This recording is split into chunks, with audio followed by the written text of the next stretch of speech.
All right, what's up, folks? What is up? If you guys could see the title of the stream, the next set got leaked. It's gonna be, drum roll, drum roll, drum roll, drum roll, Sun and Moon.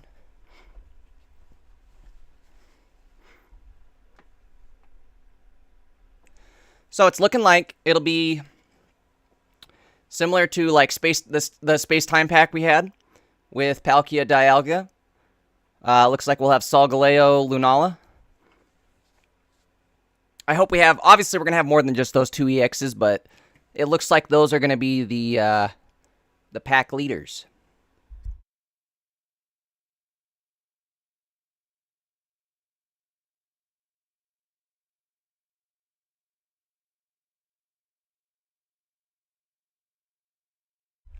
The whole set hasn't been leaked just yet, unfortunately. All we know is that it's going to be these cards right here. Solgaleo and Lunala. I guess so one thing we can look at now, they're not basics. They're stage 2 evolutions. Both of them are. That's going to be crazy. Okay, another thing, 180 HP on both of them. That's a lot. Contender for the most HP in the game, I guess. Gyarados, Charizard, what are they all sitting 180?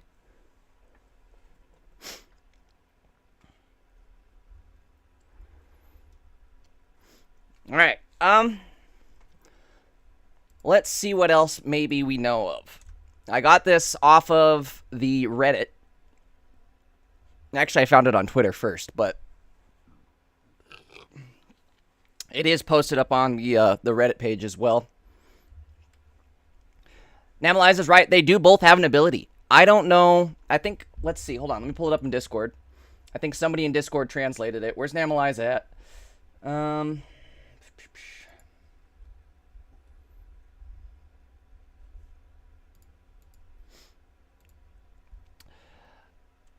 Dirty says, think they have the same basic in stage 1. I think you're right. So that'll be interesting. I wonder if there's going to be any viability to be able to play like both.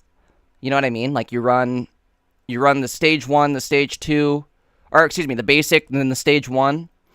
And then you could run like each of these in your deck as well. I don't know.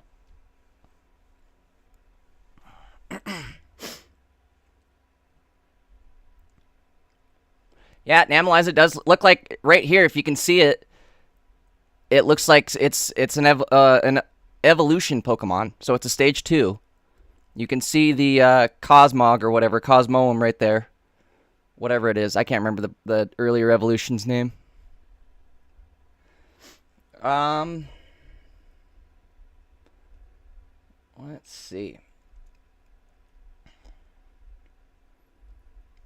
Let's see if we can find any... What was the translated link? Or what did Namalize... Who was it? Was it Nam or Flum? Maybe it was Flum.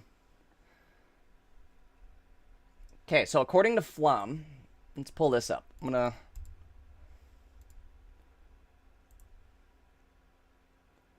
Let me do this. New... Oops. Hold on one second. Hold up. Not what I wanted.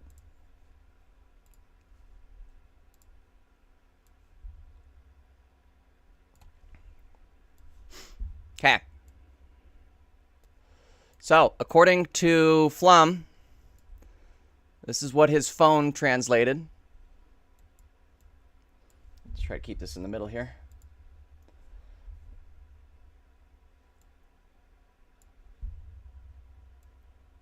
Might be a little hard to read. I'll read it for us all here, though, guys. It says, according... This is just trying to translate the text there on that page. It says, Pokemon theme expansion pack, Sote no Guardian Soul. I think it is, I think the pack is Rising Hope is what it's going to translate to for us. Scheduled to appear on Wednesday, April 30th. So I believe that'll be Tuesday night for us. So 6 days away. Introducing Galeo, Lunala, I guess it would be. Lunada. The Guardian of the Sun. Guardians of the Sun. Guardian of the Twin Heavens. Okay. There are a lot of new cards, such as support cards. Well, that's good. This was leaked. Looks like this was actually officially leaked by the Pokemon channel. Like the official Pokemon card channel. But I think it was quickly taken down. So this is official. It's just not officially out yet. Let's see. Well, let's see if the Reddit has any new information on it. I don't see anything. It's probably all going to be in the Twitter thread here. Or the Reddit thread, excuse me. Gen 2 and 3, boys. We are in shambles. A lot of people were thinking it was going to be Gen 3. My theory was that it was going to be Gen 9, Scarlet and Violet, just based off the fact that we got some like teaser cards in the Shining Revelry pack with Iono and like the Masquerada lineup. So I thought for a sec we were going to get a Paldea set, but doesn't look like that way. Mass of the Myth. Not unless the Solgaleo has generic energy. Oh, I guess you're right. So running both these cards, I don't know. I don't know how it's going to work. Because Solgaleo is Steel type and Lunala is Psychic. Which kind of sucks that we're getting, I guess, another Steel and another Psychic. I don't know. Maybe I'm just hating. At least not another Psychic. You know what I mean? Like, especially after Giratina, we don't need any more Psychic right now, I feel like. I feel like we're doing pretty good on Psychic. We got Mewtwo, we've got Giratina, we've got Lunala now. I don't know. I don't know how good Lunala or Solgaleo are in the actual TCG. I'll pull up some example cards here of them on the TCG in just a sec. Excuse me, I got the hiccups. What else do we got? Oops, that's just a PNG of Solgaleo. So, another thing I found too. I don't know where this person found this, but they think that this might be the order that we see all of the next sets. Gen 4, they had Gen 4 listed as number 1. I think this had something to do with Charizard or something like that. Amount of Charizard tie-ins or something like that. But anyways, Gen 4, or no, it says right there, Gen's ranked by Gen 1 tie-ins. Duh. But either way, people were saying that this list appears to be what they're going off of, is what they were thinking. I think the same person who posted this leak said something along the lines of they're going to go in an order similar to this. So, potentially next up is Gen 6, which would be XY, which would be Mega Evolutions, which would be absolutely crazy if we got that. But that means if we do get Gen 6, we're getting Mega Evolutions before we ever get, like, the Primal Forms or Mega Rayquaza. So, take the good with the bad. I guess the good being Mega Evolutions would be introduced into the game. The bad being we're probably not going to see Shiny Rayquaza for a good while. Johto. I can't remember. Johto's Gen 2, right? J Boogie, if that's the case, Gen 2, looking like it might be right around the corner. I'm guessing also, so we're going to get, the initial pack for Sun and Moon, right? Which, let's go back here. Again, the initial pack going to be Solgaleo and Lunala. The expansion, I'm guessing, is going to give us a Necrozma of some sort. And that would be really awesome if they gave us some new, like, transformation ability for these two cards. Maybe that's what the ability is right here. I don't know. I can't really tell what this does. But, again, it would be really awesome if we could get, like, the Duskmane version of Necrozma or the, what is it, the Blood Moon? I can't remember what the Moon version is. But either way, both the Necroza evolutions or transformations would be extremely sick. Count me in on that. I don't know. And then what could they go even further? So you get your Duskmane Necrozma. Then would you get what am I trying to say? Would you get what does it evolve into? I bet we get baby Necrozma and its dog shit dragon type. Lunala wings. Yeah, the wings or whatever. The you know what I'm talking about. The Necrozma evolutions. What is it? Duskmane Necrozma evolution. Ultra Burst or whatever. Isn't that what it is?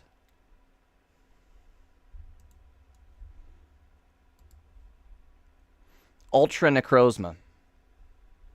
Dawn Wings, Ultra Necrozma, or whatever. If we could get something like this in the game, that would be so sick. But that would require, I mean, think how much setup that would require. It would be, you'd have to get your Stage 3, or your Stage 2 online, which is already hard. You better be like one stage or one turn away from ending the game after you get a stage 3 online. Or stage 2. Essentially, this would be a stage 3, because then you'd have to have Necrozma probably on the board. Fuse it with, would you turn it into Duskmane? Or would maybe Duskmane be its own basic? I don't know. Sorry, you guys probably can't see this very well, huh? But I was looking at the pictures for Necrozma and how that would work. It could be an Exodia worth all 3 prize points. Yeah, maybe that's it, huh? If you get Ultra Necrozma out, it's the equivalent of drawing Exodia and then game's over. You win. I mean, it could be interesting. It's a thought. I don't know how much I like the thought, but it's a thought.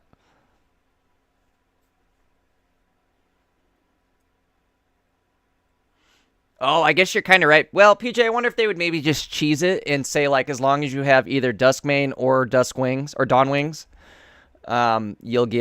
you can evolve it. I don't know.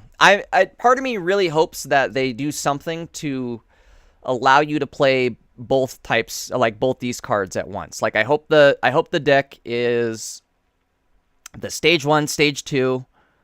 Like 2 copies of the stage 1, or I guess it would be, I always say that wrong, not the stage 1. Technically, it would be the basic. So it'd be 2 copies of the basic, 2 copies of the stage 1, and then you could run, well, I guess you could technically still run 2 copies of the EXs each, too, but you're only getting 1 of each online or 2 of 1 online.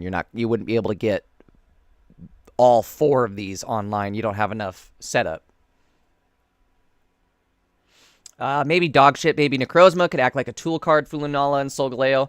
I would imagine it's going to be something like that, PJ. Like either like a early stall tank, like a Dredagon type card that you could throw out front maybe, since it would count as a basic technically. Or something that you just want to have live on the bench. But probably something with an ability that lets it combine or act as a tool. Like, maybe it acts like you can't equip a cape or a helmet or any sort of item. That's your tool, is Necrozma, so.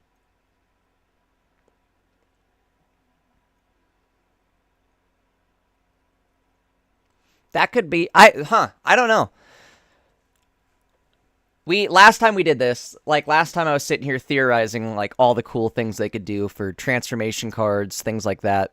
They ended up kind of giving us nothing for, like, Arceus and stuff. With all the ideas that you could have done with Arceus, they definitely went with, like, a somewhat lame version, I feel like, where they have, like, only cards that work with Arceus, as opposed to, like, Arceus being able to work with any deck.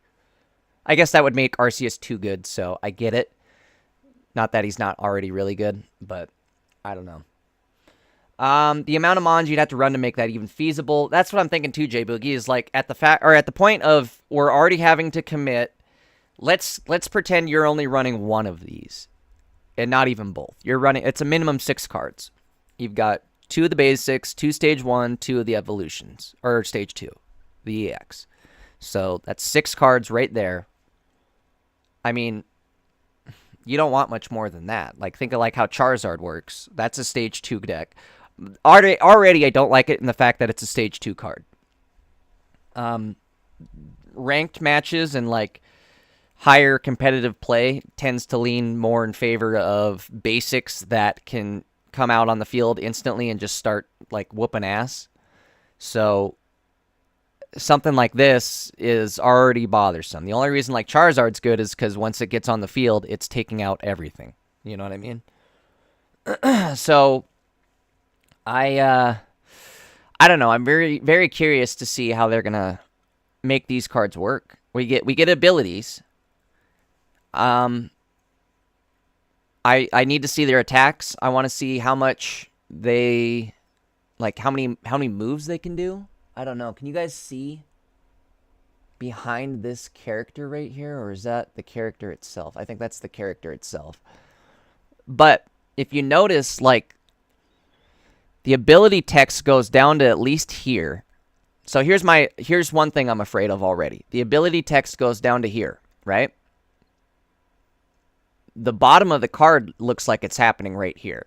So that leaves room for 1 attack.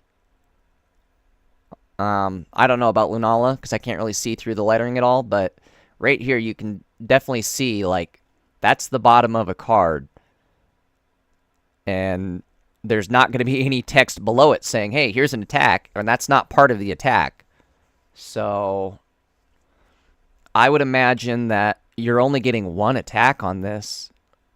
It's only going to have room for, like, the 1 line, right? Because the attack's going to go to, like, here. Take up, like, that much, which that means the ability goes to, like, another line. Huh. PJ says, I bet Cosmog's going to have a teleport-like attack. Cosmoem will have some sort of protection. That would be ideal, I suppose. I don't know. I'm curious if it's going to... Oops, sorry, guys. I'm curious if it's going to be something where you'll build it on the bench, or if it's going to be like, hey, I can put this out in the active spot and attack. Well, I guess you're not going to attack with it if it's a teleporter. But what am I trying to say? Is it going to be like... again, something where you want it to actually be out front attacking, or if you want it to just be on the bench. I don't know. Because like Charizard, Charizard works in the sense that it's okay being built from the bench. But if there was something good, like this ability was good, or the stage 1 and the basic also had abilities that were good that could maybe act defensively and offensively, because that would be the best thing that could happen, is it has some sort of defensive ability that's not like a teleport, maybe just like protect on both forms leading up until this EX, but you give him some sort of protect, and then like let him attack too, like let him be able to attack and do damage. That way he's good on the front line too, because Charizard's not really good in the sense that you don't really, I don't know, he can be good, but the way you lose energy on Charizard, you just want to build up as much as you can normally before you dump it. I've noticed, usually, like, if you're going Charizard versus Charizard, the first person to put their Charizard in loses. Kind of same thing with, like, the Pikachu as well. That new Pikachu, first person to put their Pikachu in and dump their energy tends to lose.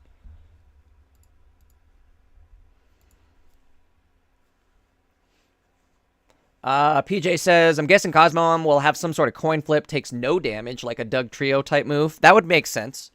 I'd be okay with that. Huh. Personally, I guess, so, I suppose we can run Dialga. That's going to be your Moltres Charizard combo for this right here. You'll run 2 Dialga for your energy gen.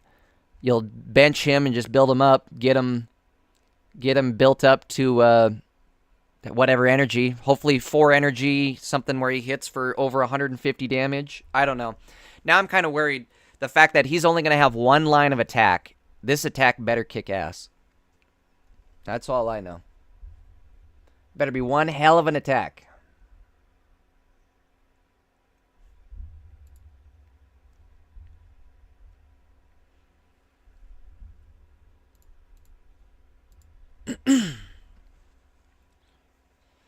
PJ says, you think Cosmog will be teleport only like a Ralts, Abra, Magikarp? I guess in the sense that you're going to have Dialga, I'm okay with that.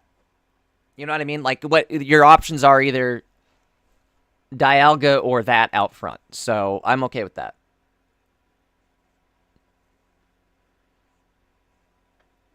And then, obviously, Giratina is going to be... Yeah, I was going to say, Giratina is probably going to work with both of these decks, if we're being real. Giratina is going to be an annoyance for the foreseeable future. I'll definitely say that. Giratina will be an annoyance for the foreseeable future. One thing that I'm maybe thinking they'll do here, now that we have their headlining banner Pokemon are going to be Stage 2 evolutions. Maybe it's time we get an Ultra Ball. Or a Great Ball, or some sort of new Pokeball. I think an Ultra Ball would probably make more sense.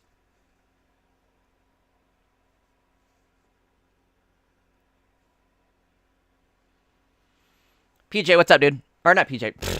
Sorry, I was reading PJ's last comment. Rampage, what's up, dude? The set somewhat got leaked. Not all the cards, but it's Sun and Moon for sure.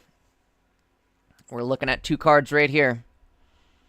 Solgaleo EX and Lunala EX.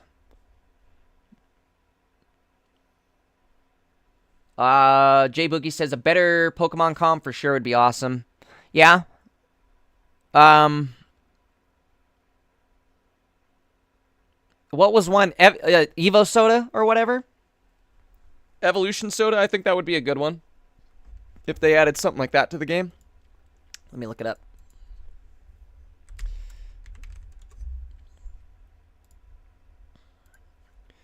Evolution Soda. Oops. Well, this will work in the sense that we're just trying to get the picture of it. Okay. So Evo Soda is search your deck for a card that evolves from one of your Pokemon and put it onto that Pokemon. This counts as evolving that Pokemon. Shuffle your deck afterward. You can't use this card during your first turn or on a Pokemon that was put into play this turn. I mean, I don't know, actually, now that I'm like looking into the wording of this a little bit more, I don't know if something like that would be necessarily ideal. Maybe an Ultra Ball would be better. Let me look up the Ultra Ball as well. Ultra Ball TCG. Ultra Ball TCG. So the Ultra Ball is... you can only use this card, so it would be different for Pocket, obviously. It would be something like you can only use this card if you discard one other card from your hand, search your deck for a Pokemon, reveal it, put it onto your hand, then shuffle your deck. I'm guessing, again, since we're playing Pocket and everything's pocket-sized, it'll probably have this similar debuff, but it'll probably be downplayed to one other card. Rampage says, what if they add an extra pack like they did for Gen 4 and have Necrozma be the main EX? That's what I'm thinking is going to happen for the booster.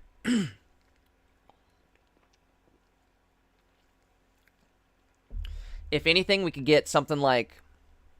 We could get something really cool where Necrozma ends up being the Gen... or no, the first booster. So Necrozma's the headliner for the first booster. And then the second booster, if they do a second booster like they did here with Shining Revelry, but the second booster ends up being the Ultra Burst Necrozma form. This thing.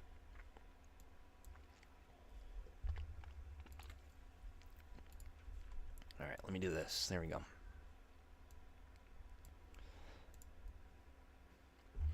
Steve the Weave, what's up, dude? Welcome to the stream. Steve, you're just joining us, or anybody, I guess, guys, if you're just joining us.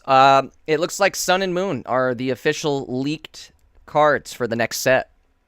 There it is. It's going to be Solgaleo headlining one banner and Lunala headlining the other. It's available April 30th, so next week. I'm guessing 6 days from now, so it'll probably be like Tuesday night heading into Wednesday. Jay Boogie says Solgaleo and Lunala will be separate packs for sure. I'm guessing they do it very similar to the Space-Time packs, where Solgaleo, again, is going to headline his own pack, and Lunala will headline their own pack. That being said, let's go through, what is this, Gen 7? Gen 7 Pokemon. Let's look them up, huh? I'm going to go full screen for this. Open screen. Where's a good picture? Let's go with this one. Open image. I just want the image. There we go. Okay. Excuse me. So, Gen 7 Pokemon. We're going to get Rowlet, Decidueye, an Incineroar. Okay. Primarina. I wonder if that means we're going to get Sleep for, like, a water-type ability then. Because that's going to be really annoying if that's the case. If you can do, like, a bench, from the bench ability, Sleep or something like that, that would be really annoying. Let's see. Rampage says, ooh, what if Necrozma's ability turns it into Ultra Necrozma if you have the Solgaleo and Lunala on the bench, and if you kill it, it's an automatic win, no held, and no held items. So, Rampage, what PJ was saying is, we were thinking Necrozma might function as like a tool. Once you get Solgaleo online, like it'll be a Pokemon, but it'll have an ability where it's like if you have Solgaleo on the board, you can attach it to Solgaleo, and it'll act as like a Pokemon tool. So you wouldn't be able to put like a cape or a Rocky helmet on Solgaleo, but again, you'd be able to put Necrozma on him. And then, I don't know, maybe have some sort of like transformation ability, like turn it into Duskmane or something from there. That could be really sick. I don't know. And another thing, though, we were saying is that's like you got to think it's already going to be kind of hard getting Solgaleo on the field already. Like it's similar to Charizard in the sense that it's a stage 2 evolution, and we all know how hard it is to get Charizard on the field. You better win the next turn, right? Like that's about what Charizard comes down to, is you better be ready to win in the next like turn or two. So if it's something where like, you know, it's Pocket, you have to already get a stage 2 evolution on the field. You have to then equip Necrozma onto it. So like since you have to make all of these planets align, maybe if you get Ultra Necrozma, it would just act as Exodia and you just win the game.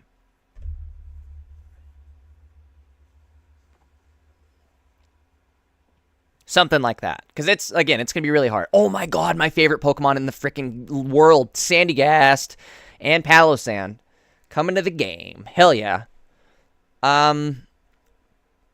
Let's take some bets. What do we guys think for Sandygast, Palossand? Do we think fighting? Do we think dark? Do we think psychic? I think dark. But I could also see fighting, and I could also see psychic. Oh my god, I forgot. We're going to get the Tapus. Okay, so realistically, we're probably getting 2 Tapus for each pack, right? We'll probably see Tapu Koko, Tapu Lele on, like, Solgaleo. And then Tapu Bulu and Tapu Fini on Lunala, right?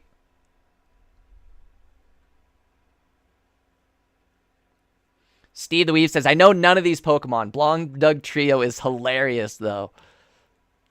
Oh my god. Dude, we get a Lowen Dug Trio. So does that mean we can have, like, a Diglett? Another Diglett evolution? Or how's that gonna work? Oh my god, this is gonna be fun. I'm already stoked on this. Rampage says, also, what if the Ultra Beasts get their own packs? Ooh, I forgot about the Ultra Beast. I suppose that's gonna be your headliners for your boosters then, huh, Rampage? Is you put the Ultra Beast in there. Okay, hold on. Let's start at the top here. So we'll go through. We've got our starters. Again, I could see Primarina being really obnoxious. I could see Incineroar also being obnoxious. What if they do something wild and give us, like, a Darkness Incineroar or a Fighting Incineroar and, like, I guess they don't have Fairy-type cards yet, huh? So it'd have to do Water still. And we don't have Flying, so you'd have to do Grass. It's okay. We need a good Grass. We don't need another Grass Stage 2, though. You know what I mean? Like, I don't know. Rampage, I feel like the Tapus might even work. Ooh, that's a good idea. Like, you have, like, a Tapu deck. Because, realistically, what are they? This is Lightning, I think, right? So it's Lightning... a Fairy type, which we don't have Fairy. I think that one's Water, right? And then, I don't remember what this one is. Steve the Weave says, don't they usually pull Pokemon from other gens as well? We should see probably 1 or 2 Pokemon at least from another gen. Like, major Pokemon from another gen. At least. Like, Delmise is in here, and we've already got Delmise. Jangmo, Hakamo, and Como could be really cool. Probably a dragon type of some sort. I don't know how I feel about that. Mimikyu. A Mimikyu EX could be really cool. Would Mimikyu be basic or like colorless, I guess? Not basic, excuse me. Would he be colorless? Or what do we think Mimikyu would be?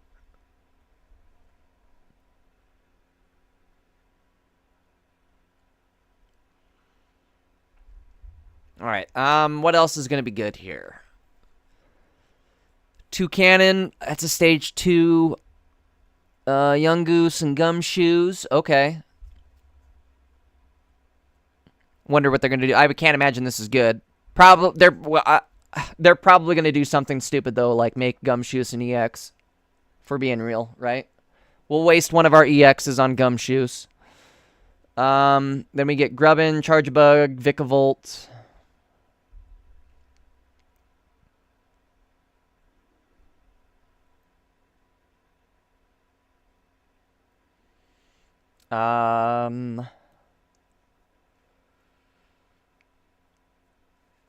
Wonder if they'll do Steve the Weave says, wonder if they'll do anything to boost Dragon or multi-energy. I was talking with PJ about that the other day, Steve, where if they added something that lets you I guess this is PJ's idea. They give you an item card that lets you pick your next type of energy. You don't get an added, like an additional energy, but you get to manipulate whatever your current energy is into something different, and you can for sure manipulate it to whatever you want. So that way, if you're running something like, just for instance, Dragonite, and you can't draw your electric energy, you could run that item, like you're running, again, water energy, electric energy, and you're just waiting on that electric to pop up. You're not getting anything but waters. You could run that item, and you could for sure pick what energy is next. That would at least somewhat help as far as being consistent, but it's kind of a wasted card slot. And to make it happen is it takes up a card, you know what I mean? And it doesn't really do anything other than takes an energy that could have potentially rolled something different and rolled into the energy you want. I don't know. But another thing they could do, and this would be the most overpowered thing in the entire game, is add a straight-up energy card to the game, where if you draw it, you can attach it to whatever card you want, and they get an additional energy.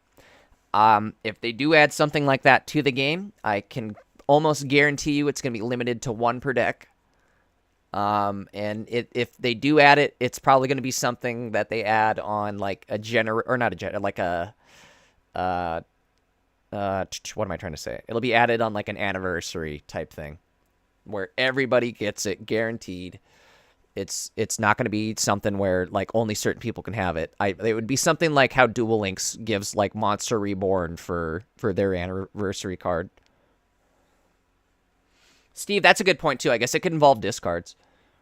Like, you discard your hand and you could maybe use an energy or swap a card into an energy, something like that. I don't know. Lon Harris says Mimikyu EX. I think that's going to be a popular one. I'm almost positive they'll do Mimikyu EX. We already have Bruxish, right? I hate this stupid ass ugly fish. I guess thinking ways to that, like, so they're going to have to split the packs, right? We're getting Solgaleo headlining one, and we're getting Lunala headlining the other. How do they split this lineup down here evenly? Like, you're going to have basically one... Ooh, I don't know. Like, how do the starters work? You'll have one starter on one set, one starter on the other set, and then maybe, like... I guess they could do something stupid where they put, like, 2 starters on one set, 1 starter on the other, and then we'll get another stage 3 evolution on that set where they only have the 1 starter evolution to balance things out. You know what I mean? Rampage says, yo, Jay, quit hating on the fuzz. Wait, who's the fuzz? That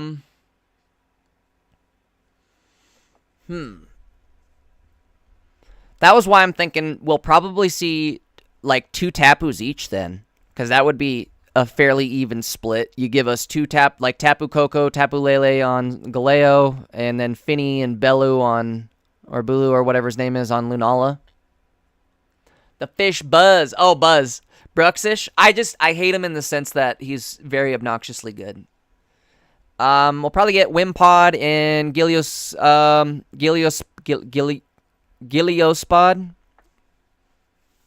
How do you say his name? Gillispod? Galisopod. I got it. Chill out. Ooh, Zorora's gonna be... Is he part of this? Zorora? Oh, he is. Ooh. Where does Zorora fit in? So, I was just thinking if they do something like add Nihilego or whatever, that could be a good, like, opposite to Nihilego. Golisopod. Thank you.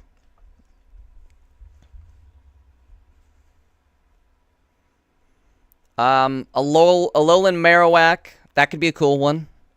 That could be like a... I guess, well... Getting a little lightning heavy if we have a Mimikyu EX and a Zorora EX. I'm guessing we're not getting both. It'll probably be one of these two. So take your pick. I would be okay with an Alolan Marowak. Question is, would he be fire or darkness?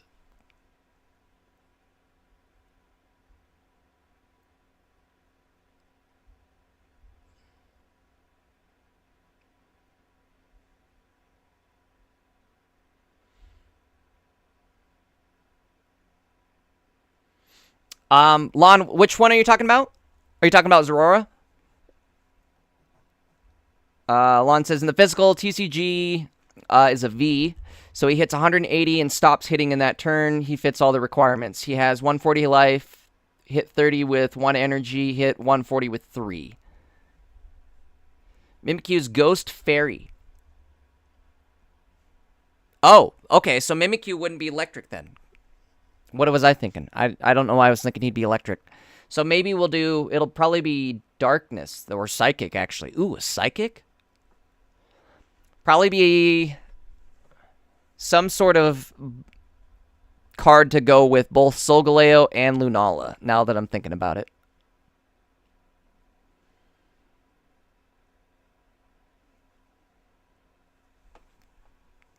Rampage, that could be really sick if they do something like that. I was wondering if they're ever going to add that to Pocket, like an ability to take an opponent's Pokemon and put it on your side of the field, even if it's only like temporary. Like for like one turn, you can maybe do something with Nihilego or something like that, where you could again take control of their Pokemon for one turn. Or I don't know how it would work. Mimikyu is psychic. Yeah, okay, that's what I'm thinking then, Lon, is it'll probably be something to pair with Lunala. If we're being real.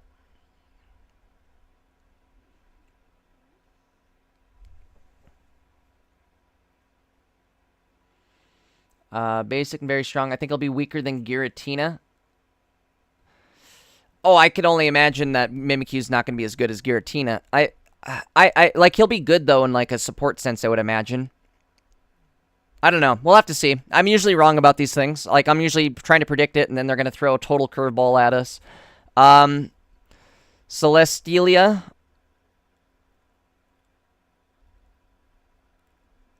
I wonder if they're going to add, like, the Poison Dragon. Poipole.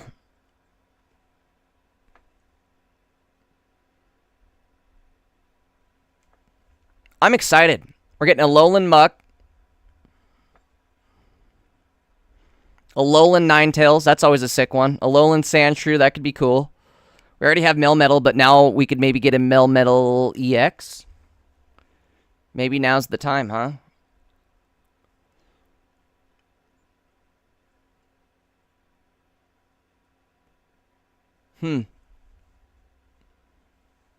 I'm wondering maybe Melmetal and Solgaleo work together somehow.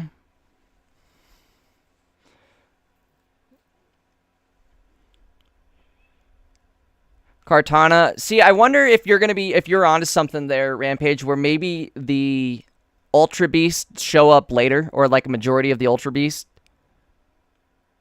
How many are there? 1, 2, 3, 4, 5, 6, 7, 8, I guess, technically, counting Necrozma, right? I think he counts as 1, too. Do these guys count as Ultra Beast? We already have a Mars Shadow.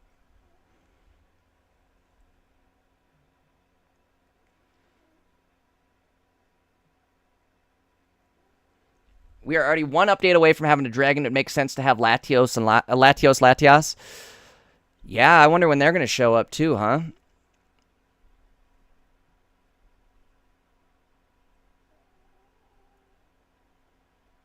I wonder if they would make them dragon type then? Is that what you're suggesting or you're thinking?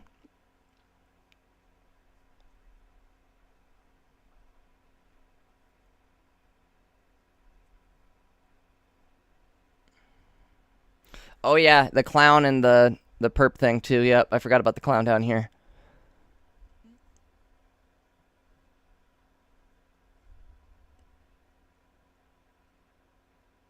So what is that? How many is that then? Like 10? It's a lot of Ultra Beast. I doubt we're going to see all of them in the initial launch.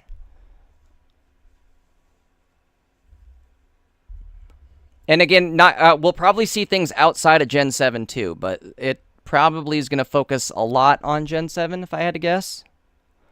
Then we'll get trainers from Gen 7 as well too, right? Professor Cuck, isn't that his name?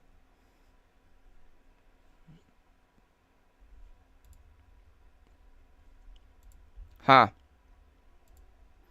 Wonder if there's anything else. Let's check the Reddit again. Oops, that's not the Reddit. That's mine. Next set, Rising Hope. Don't give me hope.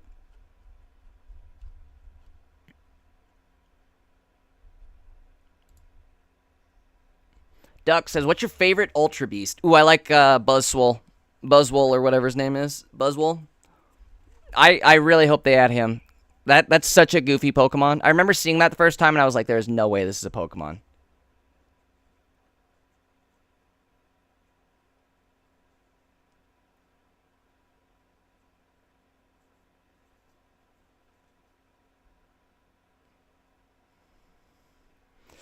Lan, I agree with that absolutely. Grass needs a basic that has an efficient attack that has doesn't have to spin coins to deal damage.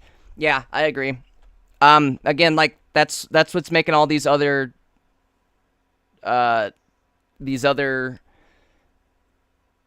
types so strong is the sense that they have like Giratina. Like it needs something too where it either has like a standalone EX that's a basic standalone, really good, right off rip, or it needs some sort of like energy generator like Giratina, like a standalone energy generator. It can just be on its own team and generate energy.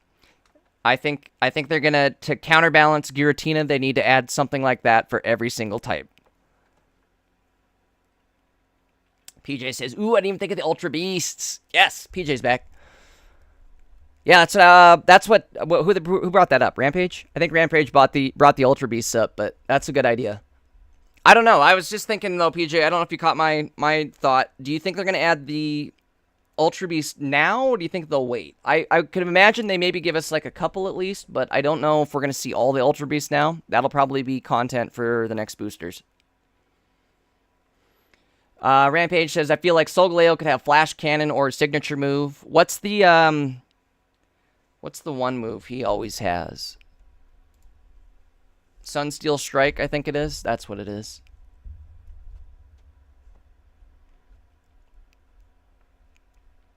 Of course, we're going to get the Alolan set. Got to milk those Gen 1 forms even more. Oh, that's why they're doing it. That was... Okay, so that was the point of this post right here. Is...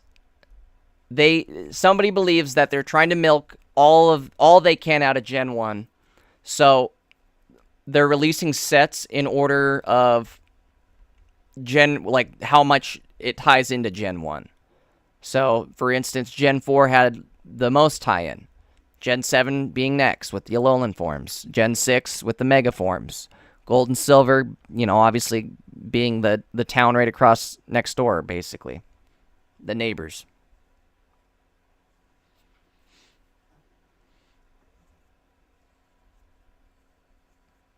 I would be okay with this in the sense that I just want to see Megas added ASAP. Rampage, that would make sense to me, is if they add most of the Ultra Beast in with like a Necrozma pack. Somebody said earlier this was legit. YouTube link provided in the tweets below. See, this was actually on the official card site, and I think they goofed it. Like, they uploaded it, but then forgot to put it as unlisted. So it, like, listed the video for a moment. Lon says, from what I can deduce from the fragment that we have so far, Solgaleo will have an ability to get his Pokemon out of the way. Luna seems to do the opposite, pushing the opponent's Pokemon. Ooh. That's interesting. God, I'm just trying to think, like, how nasty that's going to be for, like, a Giratina team, then. On Lunala. Like, if Lunala has a built-in Sabrina, and Solgaleo has a built-in Cyrus, is that how that would work, maybe?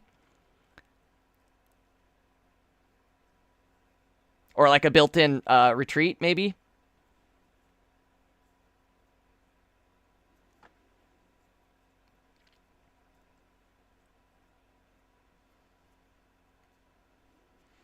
PJ, those dates about line up perfectly then, huh? PJ says, end of July will be roughly when A4 would drop, and ZA should come out sometime in September. So, if ZA drops in September, that means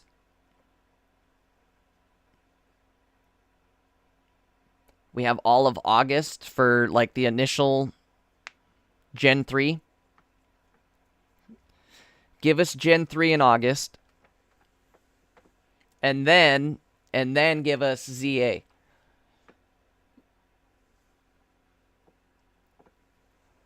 PJ says, sounds like Solgaleo gives... Yeah, okay, so it would be Solgaleo X is maybe what's her name? Leaf, and Lunala X is Sabrina or Cyrus. Rampage, I wonder how Zygarde's gonna work. I was just thinking that too. I hope Zygarde's really good.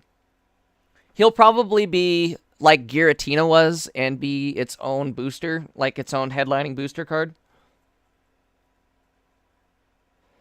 PJ says, Nintendo still hasn't released the exact date for ZA, just late 2025. Yeah, I would imagine it's going to be September, October.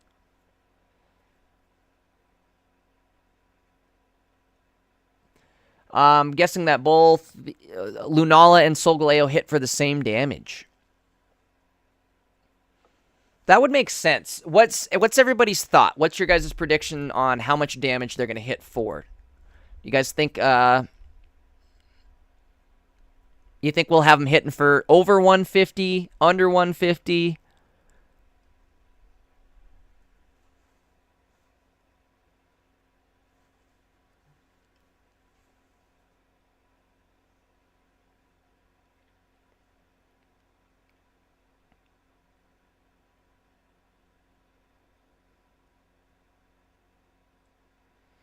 Gen 6. Which one's Gen 6?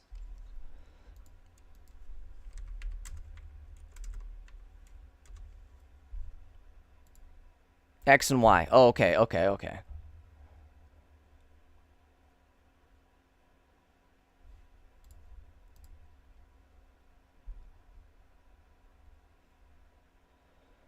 CM says, any translation for what these cards do? Not yet, unfortunately.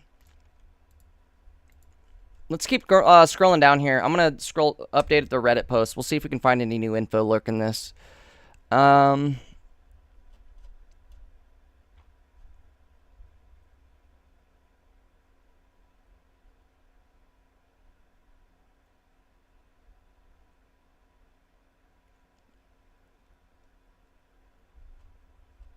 Somebody was claiming the authenticity of it, but then somebody backed it up saying it did exist and linked out to a private YouTube video. So I guess they tweeted it out accidentally, and they tweeted it to a privated YouTube video. PJ did his investigation yesterday too, and even said that they updated their playlist. So I think you're right, PJ. when we speculated if they uploaded a video. I think you're right there.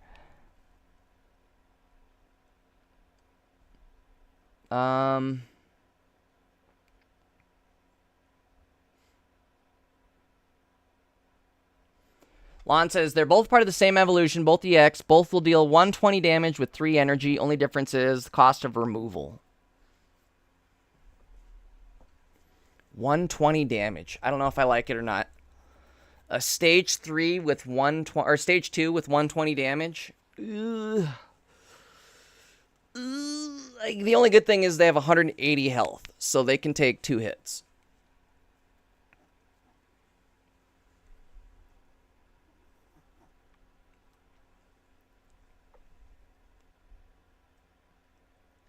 On says there's a hidden video on the Japanese channel that really reinforces this image. Do you have a link to it?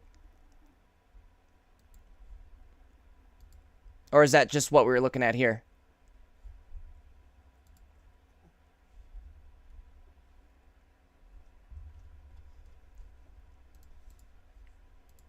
Where am I at?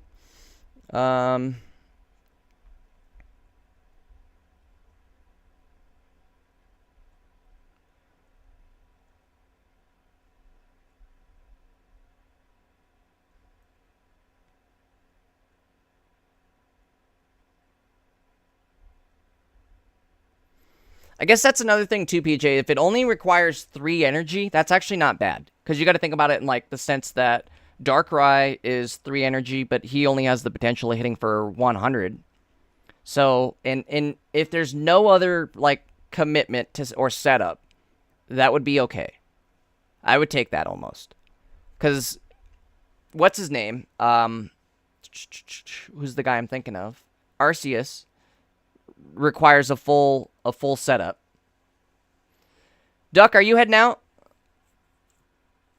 If you're heading out, Duck, I'm glad you stopped by. We'll catch you on the next live stream for sure, huh?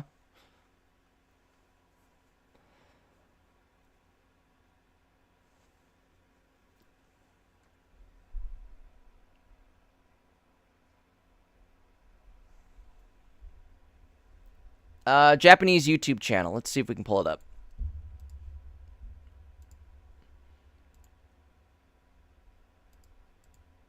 There's Spraggle's video.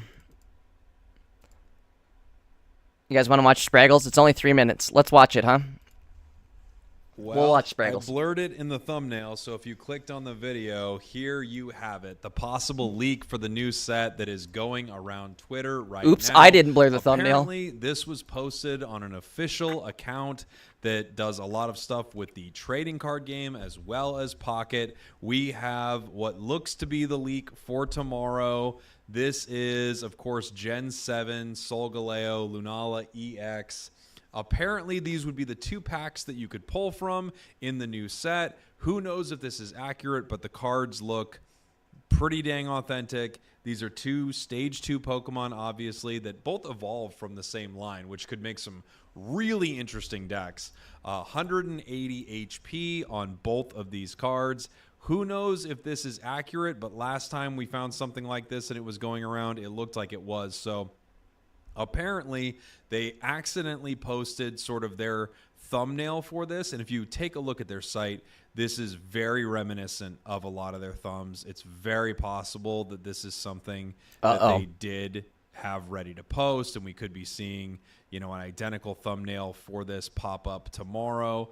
If you take a look at their Twitter also and scroll down, you can see find out tomorrow. A ton of information that looks very much like this. So this is a very, very possible real video from this channel. We can continue to scroll here and see some of their content. Obviously, they are clearly connected to Pokemon as well, because one of their contact informations here is a direct contact with pokemontcard.com/contact. So you are able to actually go to an official site from that. I can't read all of it, but I do have their original post translated right here for us to take a look at. Lots of new cards, such as and support. So I'm guessing we have new supporters, new trainers. This is new Poke release right here. Solgaleo EX and Lunala EX. We can see, again, 180 HP. Psycho And if you look down Connect here, this has the and ability Rising Road. Rising Road, and this has the ability Psycho Connect. So who knows if this is accurate, but again, last time we saw something like this, it was fully accurate, and this is what we got in our new set. We actually last time had the full trailer for not Shining Revelry, but for Triumphant Light drop. We'll see if this is what it is. Yeah. I'm guessing if this is posted right here, we will be seeing a video tomorrow morning. Again, this is going around Twitter right here. This was screen capped kind of as soon as they posted it, because I think everyone realized this was obviously posted incorrectly way too early. Well, here it is. The new set, Whoopsies. quite possibly. Let me know what you think in the comments. Thanks for watching. Thanks for listening. Of course, we'll break down every card when we see it, either tomorrow or the next day. Again, based on this and based on this leaking today, I'm thinking we get news hopefully tomorrow, which would be really cool because we just hit Master Rank, so a lot of new exciting stuff to look forward to, especially with... There we go. All right. Well, shout out to Spraggles. What was I gonna look up? The Pokemon TCG Pocket. There's a Japanese account. How do I find the Japanese? We'll do Japan. Hey, there's Jade Ankist. You guys should all watch and sub to him if you're not already.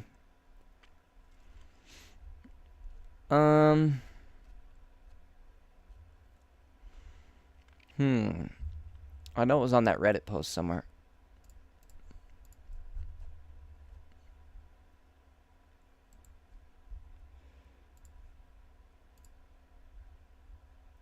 Let's see if it was somewhere on here.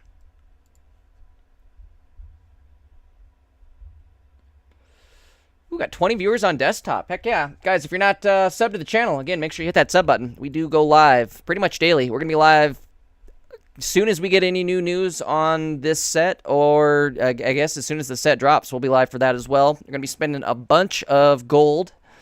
Probably get close to finishing the set within the first day or two. Where are we at?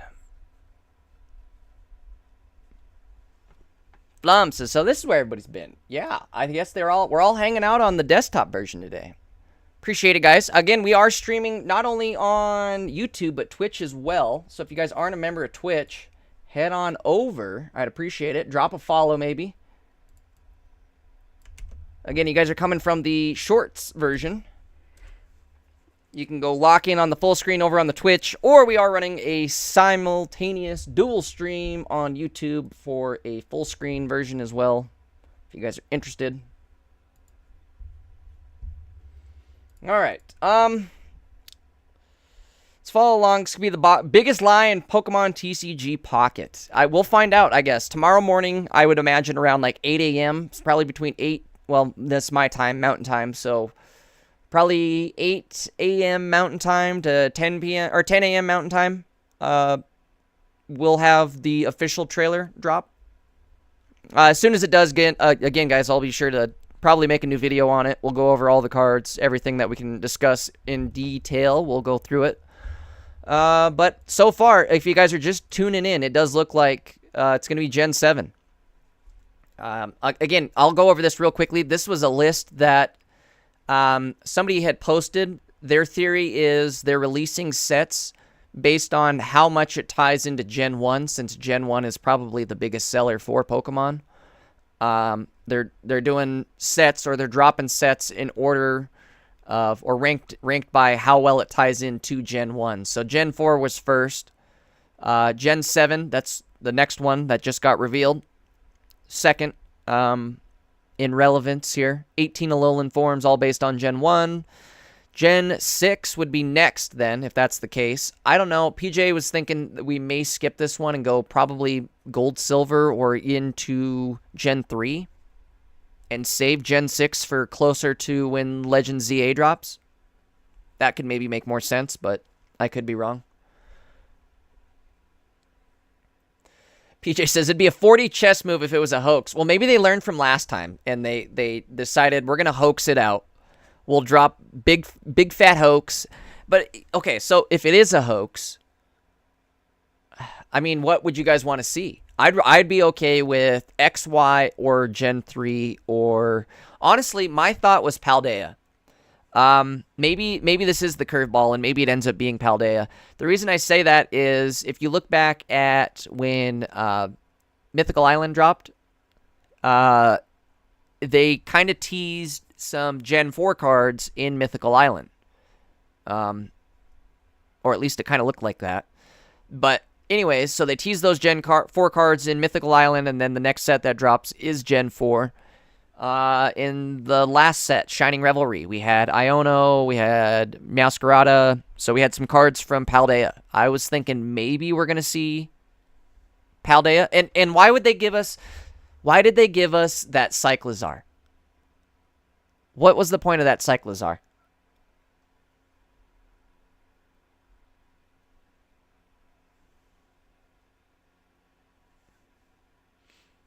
I kind of agreed. I like the hype a little bit more than I like the actual release. I like theory crafting decks and things like that. So I don't know. I'm torn on it.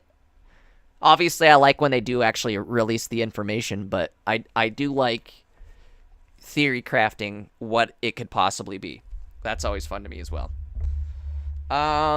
Speaking of which, though, let's load up the game. I think I got a pack to open in the background.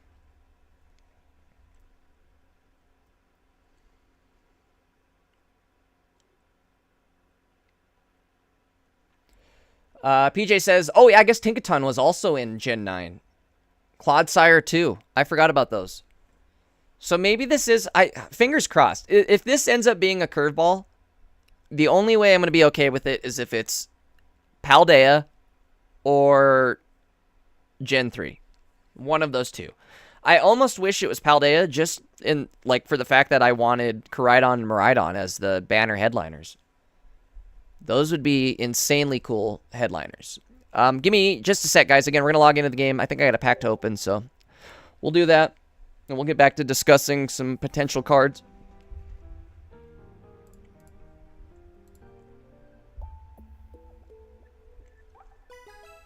You can open a booster. All right.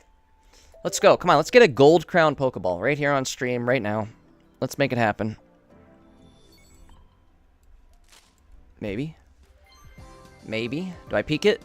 Oh, we're getting something. Ooh. What do you guys think that is? I think that is a... Is that Immersive Giratina? Is that what that is? Are we getting Immersive Giratina? Oh, it's regular. It's regular schmegular. An Immersive Giratina would have been really sick. That would have been my third immersive, so I could have flared it out.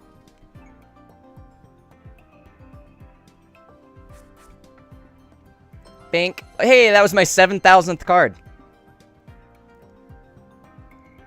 Was that planned? Was that supposed to happen like that? My 7,000th card was Giratina. Huh. What are the chances of that happening?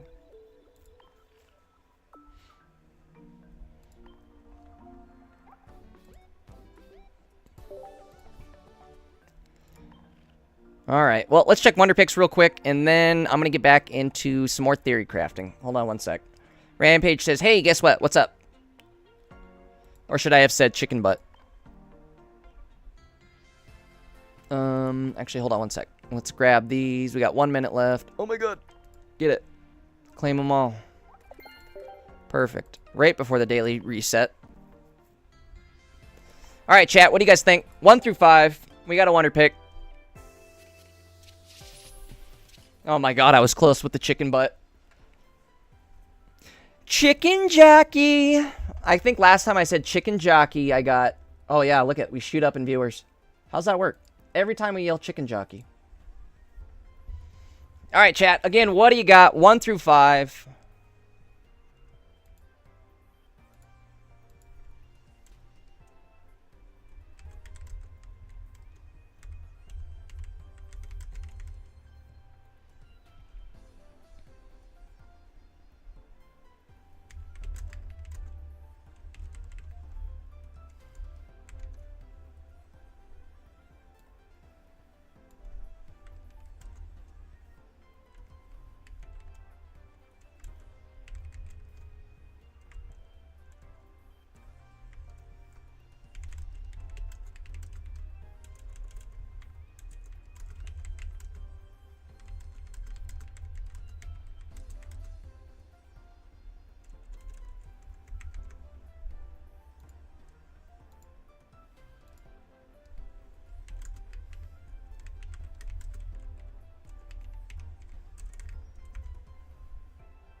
All right.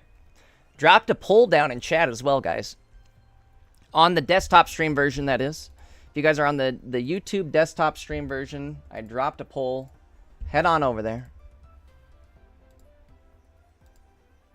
Drop a vote. Curious what you guys think. Are you excited? What do we got for this? We got 2 2s, 2 3s. Well, now we're tied between 2s and 3s. I need a tie-breaking vote. What do we got? A 2 or a 3? Who's our tie-breaking vote?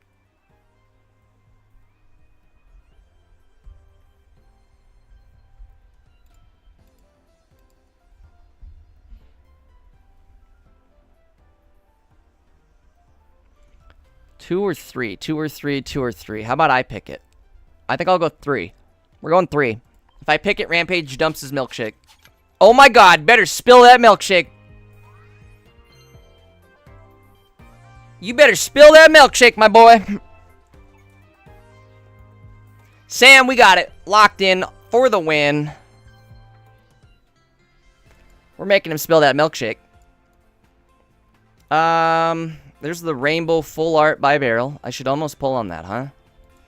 We are sitting full points right now. We could pull on something.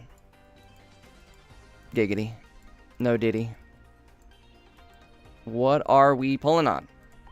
How many of these do I have? 2? I've got 2 of the Alakazams. I mean... Are we doing it?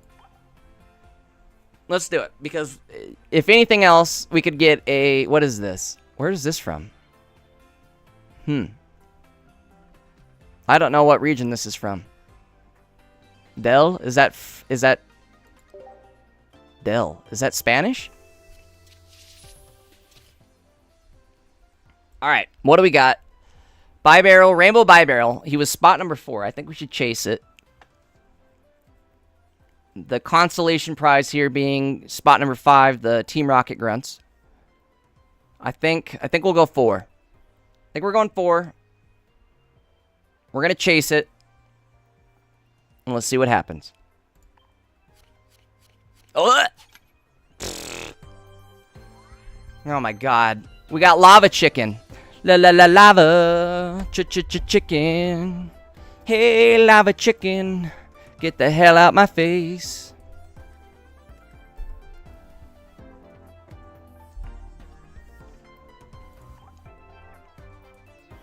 I suppose we'll send him a thanks for that lava chicken, huh?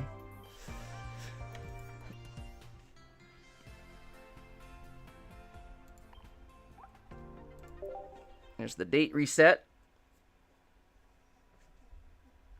Oh my god, that's funny. PJ, its attack is even llama. La la la llama. Chicken.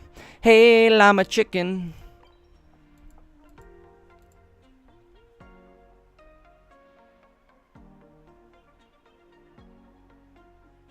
I'm almost happier with the llama chicken.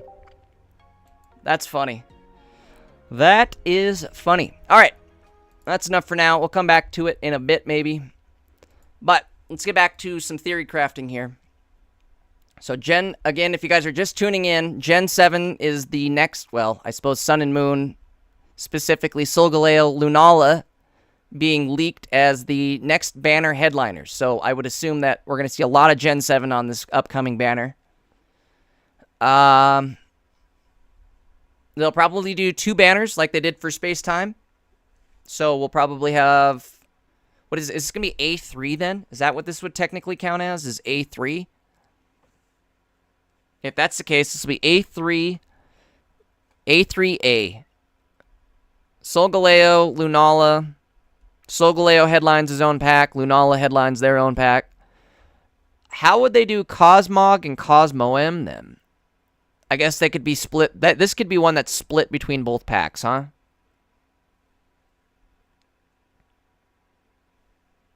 PJ says, yep, it'll be A3. Okay. Jay's Lava Chicken. Yeah, that's funny, Rampage. Yeah, it's dank as hell.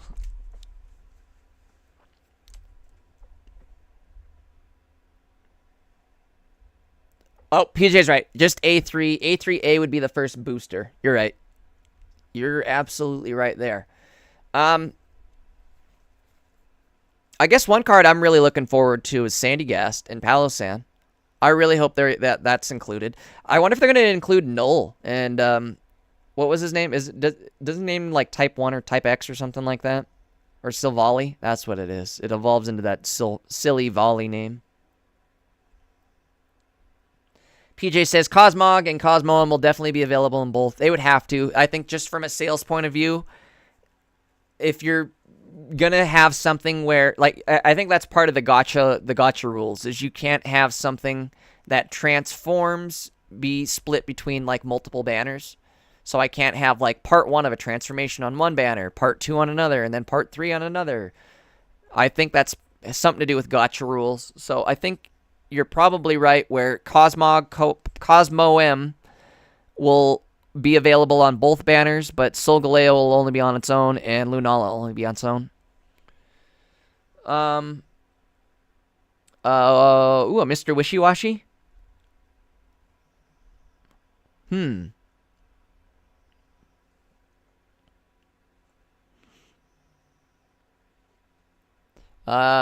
and Toxapex. There's a bunch of really crazy poison cards this time around, huh?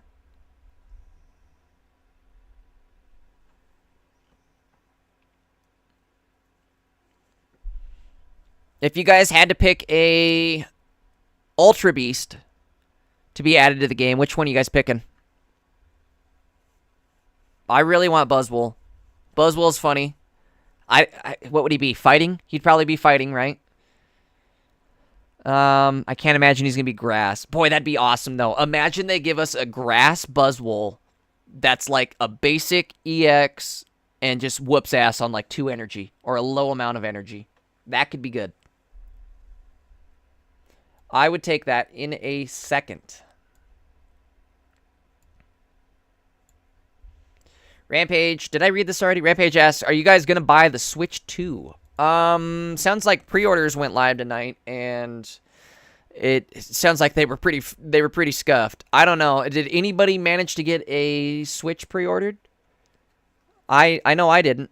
I didn't even try, but it sounds like every website was down or sold out pretty much instantly. I know there were some signs too. I saw like signs of like GameStops and stuff like that where they were only going to get like 30 Switches total. So good luck being one of the 30 people, I guess. Xurkitree is PJ says Xurkitree is my favorite Ultra Beast. Xurkitree is a really cool one. He was a good Pokemon too. Like he's good in Pokemon Go too. Not that that's even close to being relatable, but I know he's really good in Pokemon Go. I don't know. I'm almost guessing we don't get Necrozma right off rip, unless it's some garbage basic one, but probably not going to be the case. I don't know. I'm also really curious how they're going to do Necrozma going forward.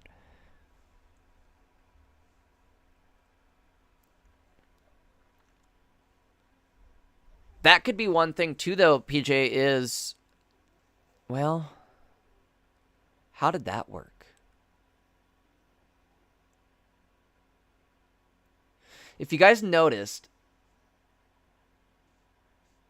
when they dropped Arceus, only the cards that pertain to Arceus were on that banner. We haven't gotten another Arceus card since, and I'm curious if we're going to see one going forward. It's kind of like I was describing, just describing with the gotcha rules.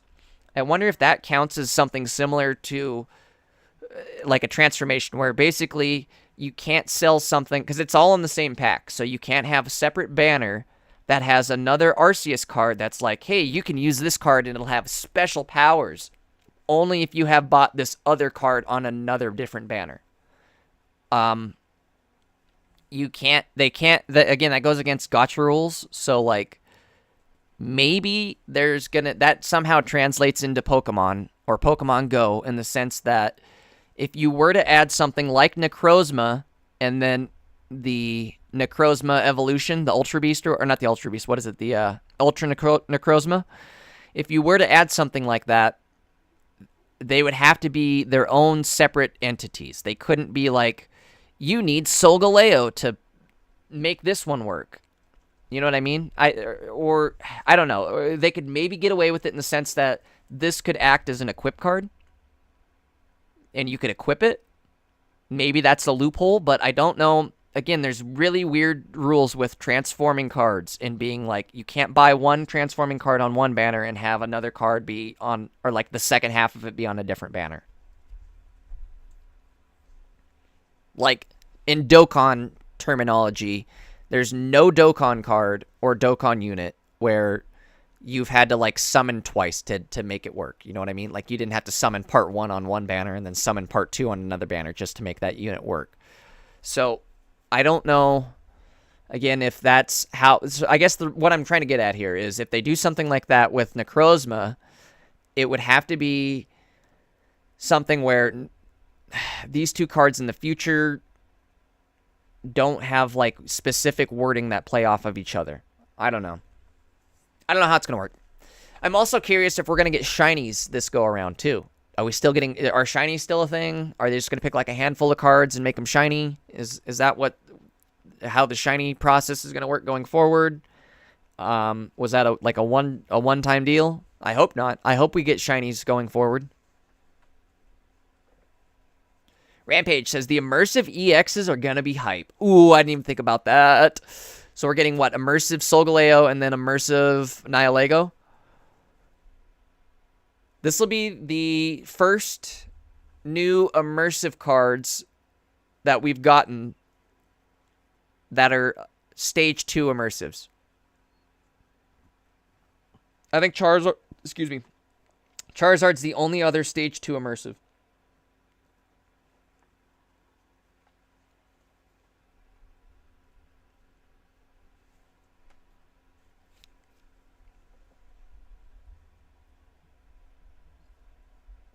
Because shinies are a new rarity, I bet they'll continue with them. I'm hoping so. I really hope that wasn't like a one-shot deal. Like again, that's why I'm kind of skeptical on what the hell the Arceus thing was about. We didn't get any new Arceus cards in Shining Revelry. I don't know if it's just like, hey, we're gonna take a little break on Arceus, or if it was like I was speculating, where you're not gonna see any other Arceus cards unless there's an Arceus on the banner as well. J Boogie says, Shiny Guzzlord's God tier. Ooh, let's look him up. Shiny Guzzlord. Yeah, that is definitely S tier shiny. That looks so dope. Let's see.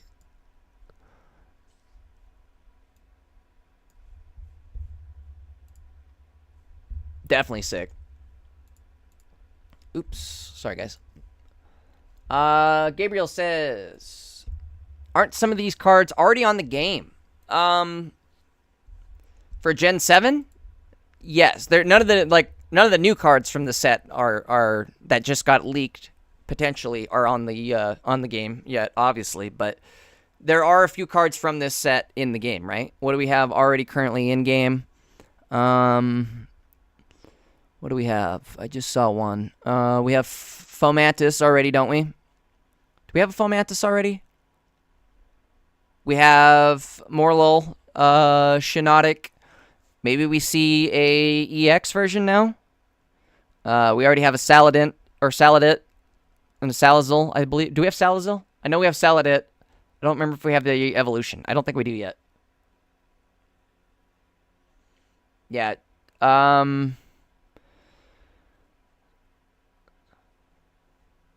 Pyukumuku. Oh, God. I remember this Pokemon. This used to be good.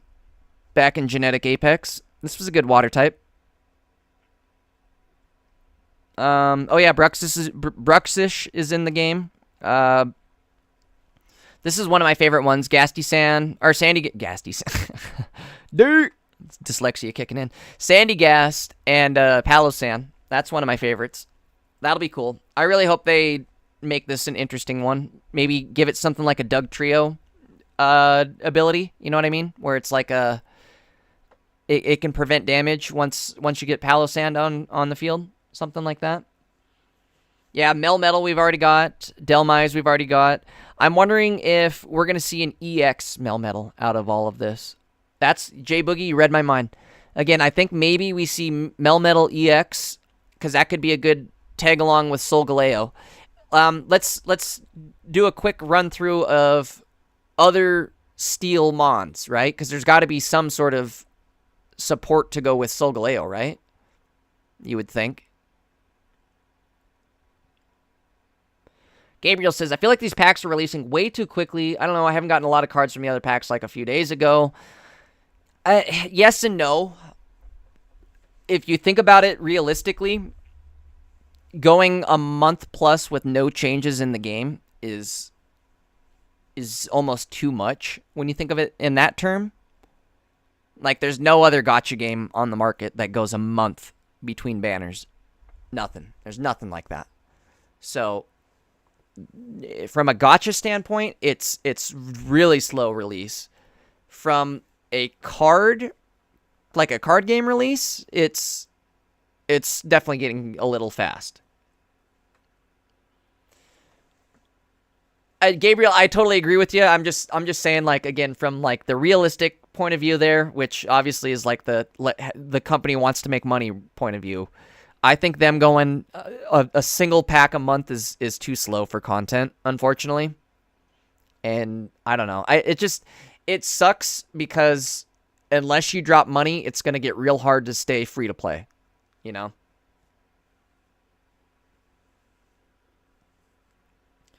Doug Trio Steel. That's a good point. Oh, yeah, Celestia. Or Celestila. I wonder if we see this one as one of the released Ultra Beasts. Because that, or this thing too. No, it's probably going to be this thing. The Megema or whatever the hell this is. The first Pokeball. Isn't that what that was supposed to be? It's probably going to be this thing if we're being real.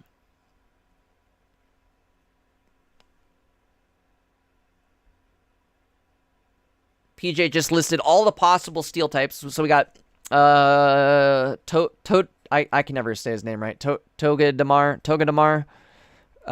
Where is he? That little lightning butthole. This guy.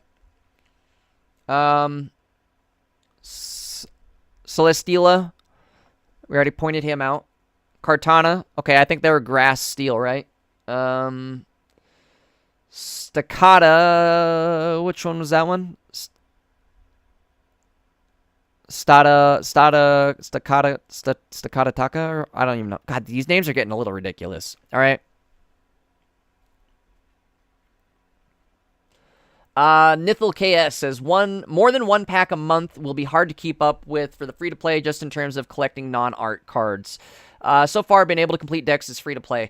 Nithil, it's possible, but I think if you miss any days, or if you start, like, if you come into the game late, you're absolutely screwed. But if you started from day one and you're just opening packs every day consistently, you have a very decent chance of completing the decks just off of everyday logins. PJ says, I either want them to make smaller packs once a month or bigger packs more spread out. I think the smaller packs more often is probably a better idea. I would imagine we're probably going to see them go in that direction, where it'll probably be pretty heavy releases at the, for this first year, and then we're probably going to see things start to veer off and go into like either smaller releases, maybe a little more frequently, but definitely smaller, or just longer release times between them. I don't know. I think the better way to do it would just be smaller packs, frequent release times. J Boogie, that's my thought. That's the counter argument there is you can't go in a card game like this, going a month and not changing the meta is not healthy. If you look right now and you ask anybody what they think of Giratina EX or Darkrai EX, I'm sure they're going to say, fuck those cards, I hate those cards, get them out of my face. You know what I mean? So, like, in that sense, I'm arms wide open for as many packs as we can get. But obviously, it is getting financially unreasonable to keep up with this game.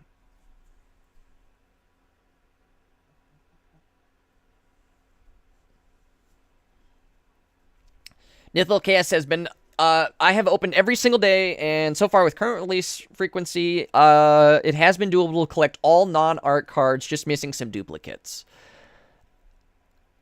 I managed to spend probably like $40 every set. And I usually can collect most of the cards within the first week, if not all the cards within the first week. But that is also spending $40 technically a month on the game. So, you know, it is what it is.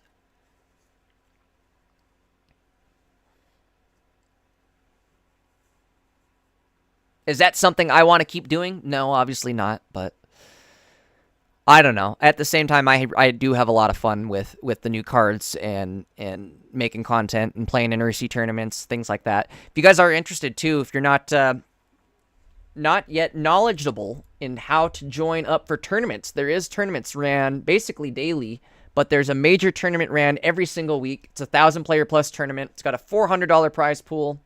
It's free to enter. If you guys are curious in joining, I got a video for you right here. Let me get y'all loaded up.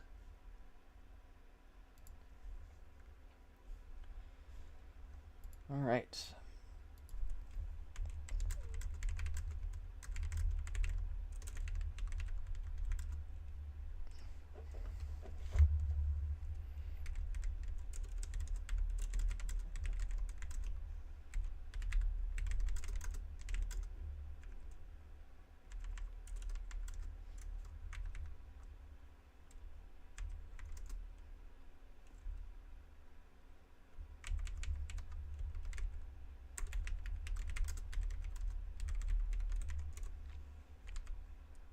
Boom.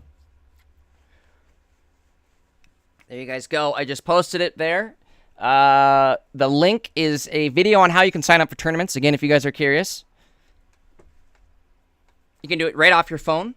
You do the whole process right off your phone. Sign up for the tournament, join the tournament, and play the game, obviously, right off your phone. Again, most tournaments are free to enter. You can win up to $400, I believe, is the biggest prize pool every week. There have been some bigger prize pools even than $400, so there are tournaments hosted daily, so make sure you check that link out. We'll be entering one this Saturday, as well as soon as this set drops, we're going to be in a tournament. I guess it'd be the following Saturday. This Saturday will be the final tournament of this current set, but next Saturday, we will be running the new Gen 7 Sun and Moon cards. J Boogie says, I need to get back on Ursi tournaments. We all should, J Boogie. We all should. Ooh, PJ, speaking of tournaments, PJ is currently entered in the gym leader tournament. I think he said his next match starts within the next few days here. PJ, you'll have to let us know when it is. If you want to stream it, let us know. Either way, definitely let us know how you're doing. I think PJ said he won his first match, so good to hear.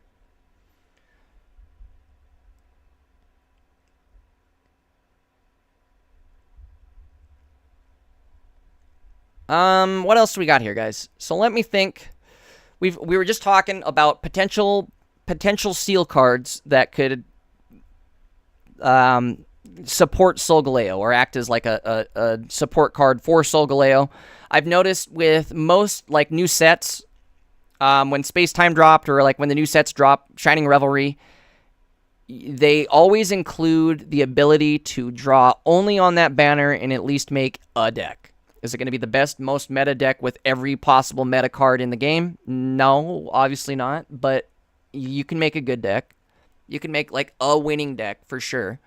So, that means they'll have something to go along with Solgaleo and then something to go along with Lunala. Possible cards to go along with each of them. We could see maybe like a Nihiligo with Lunala. That could be sick. We could see, I guess, Celesteela with Solgaleo. There's a Ultra Beast for each of them, right? Gabriel says, do you think these cards will surpass the current meta? What's your prediction? I predict we're going to see a change in Darkrai Giratina. I think Darkrai Giratina will still be good, but we're definitely going to see a change. I really, really hope so, Gabriel, at least, because it's not healthy for the game to release cards and not have the meta change somewhat, or at least provide some alternative options to be at least competitive with that same meta. Just because, again, like, nobody wants to get their ass whooped by Darkrai Giratina for 2 months straight. After this set releases, it's going to be a whole month before the next set drops, so if the meta doesn't change, it's going to be another month of Darkrai Giratina, and I don't think anybody wants to see that, especially since they're going to reset ranked and everybody's going to have to regrind ranked. Nobody wants to regrind ranked again with the same meta from last season. So I do think we'll see a change up in the meta just in that sense. Jay Boogie asked, did you pull Tinkaton today? I did. I did. A regular one earlier. Just a regular one. Did you see it in my Wonder Picks?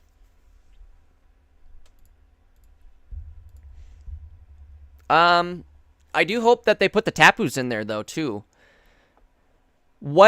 So if they put the Tapus in, let's see. Coco is electric, right? Lele would be, what do we think would do for Lele? Because there's no fairy type. Jay Boogie says, just got Tinkaton from my Wonder Pick. Ooh, nice. Hell yeah.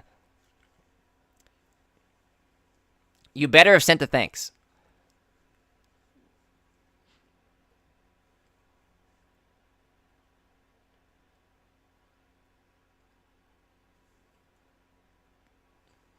PJ, that is a good point, though, is if they do introduce something better than Darkrai Giratina, like, power creep isn't good, but alternative cards that play on a similar level are okay.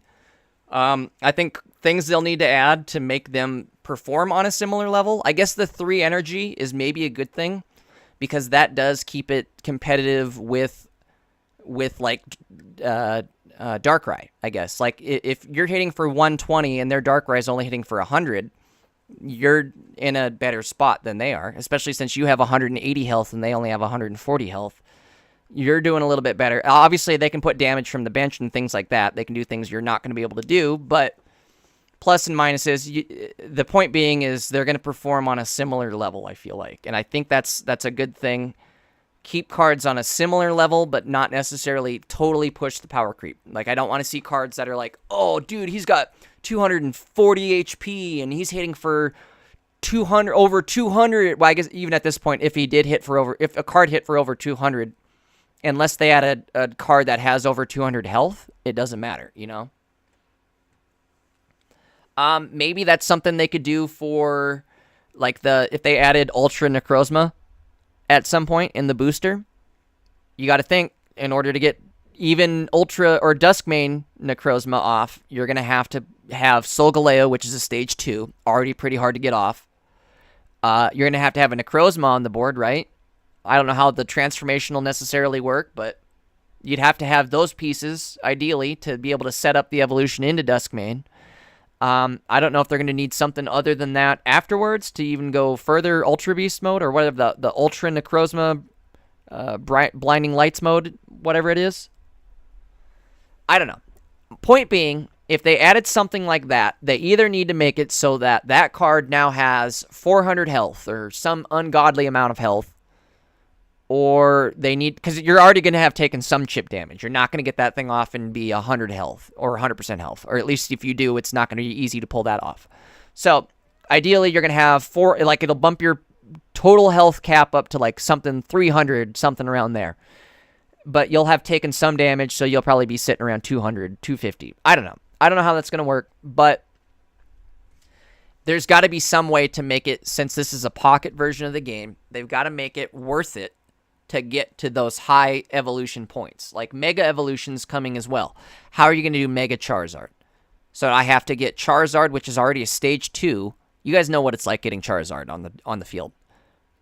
I got Charizard, and I might as well, I'm winning the game either this turn or the following turn.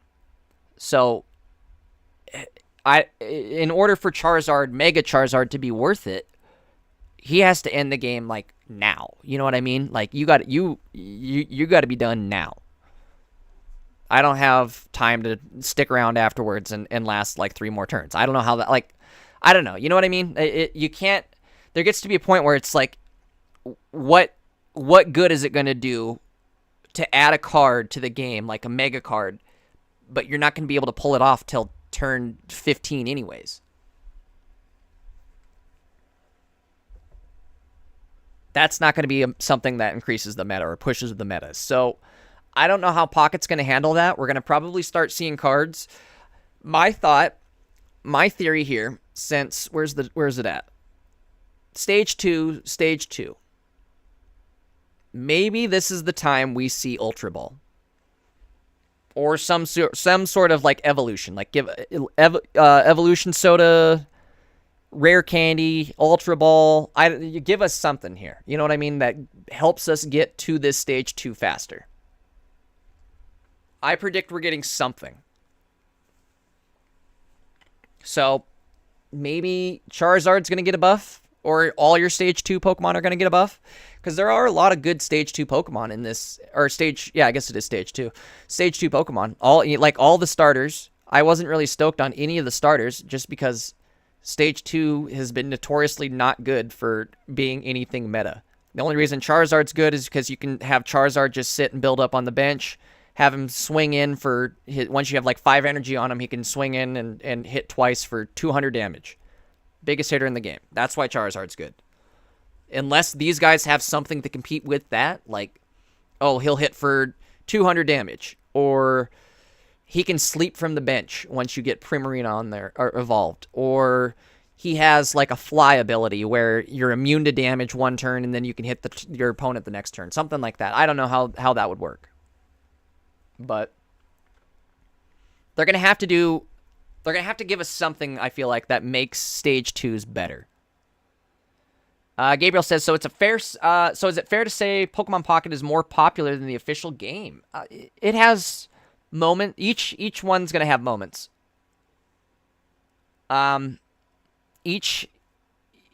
Each release in Pocket obviously is going to be a big wave, and then when new sets release in IRL, I mean stores, you've seen the videos. You guys have all seen the videos. People fighting for cards. So I would say Pocket is much more easily accessible, and that's where the popularity is behind it.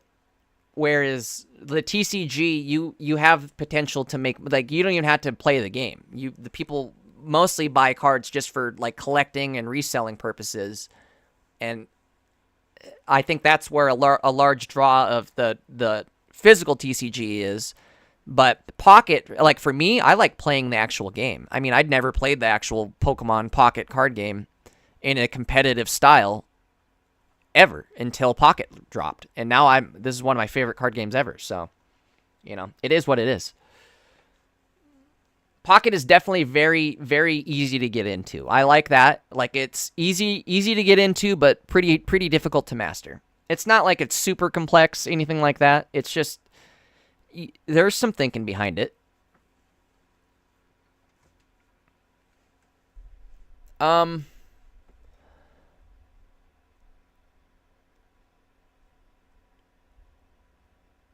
Daisy V-Star says, leaks? ? Yes. If you're just joining us, the new set has been leaked. Looks like it's going to be Sun and Moon. At least so far, we know that the banner headliners are going to be Solgaleo and Lunala. Solgaleo EX, Lunala EX specifically. I can only guess that means we're getting Gen 7 behind it, or at least mostly Gen 7. So, again, if you guys are just joining us, it looks like Gen 7 is the next up for Pocket. We've been kind of discussing theories, things we'd like to see. My thought is for the initial set, the 2 banner headliners obviously going to be Solgaleo, Lunala. We probably won't see all of the Ultra Beasts. They're probably going to save like Necrozma for the boosters, maybe even Nihilego for one of the like maybe we get a Necrozma themed booster and a Nihilego themed booster, something like that. Gabriel, that means, yes, the trailer will be releasing probably in about, like, 8 to 10 hours. If I had to take a guess, we'll see the trailer about 8 to 10 hours from now. Daisy V-Star says, OMG! I know, right? I am so stoked. Also, I love the name Daisy. That's my doggy's name, and she's my favorite thing ever, so. Love the name. Guys, if you're not yet following on Twitch or subbed on YouTube, make sure to hit that sub button or drop a follow. We do try to stream Pocket content almost daily. We at least stream tournaments every single weekend. Anytime there's new Pocket news, you know I'll be live covering it. So, or once the pack actually drops on the 30th next week. So it'll be probably next Tuesday night if I had to take an actual guess. Probably somewhere right around here. Tuesday... Oops, wrong week. Tuesday, April 29th, going into the 30th. I'm guessing it's going to be that Tuesday night, again, going into the 30th. If that's the case, we're going to be live as soon as the packs go live. Whatever night it is, doesn't matter. We'll be live as soon as the packs go live, and we are going to be dropping a bunch of gold. We'll probably try to get... I'll probably hit gold cap the first day on summons. We'll probably hit gold cap, and we'll probably get all the cards sometime that first week. So, again, you're not yet subbed or following, make sure to hit that sub button. Make sure to drop that follow. Make sure to stop in for some live streams, because we will be live all week this week. On Saturday, we'll be entering Ursi's tournament. It's a 1,000-player tournament with a $400 prize pool.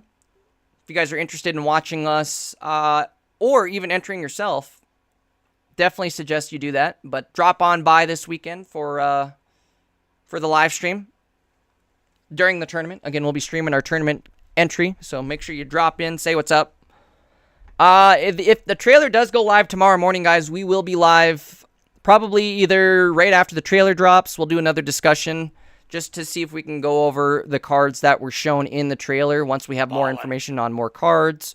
Again, as soon as more information does go live, I'll be sure to either go live myself or drop a video on it. Either way. Should be tomorrow morning. Again, if you're expecting a trailer or an official trailer release time, it should be tomorrow morning. I would guess sometime after 8 a.m. Mountain. Well, for me, it's Mountain Time. 8 a.m. Mountain Time.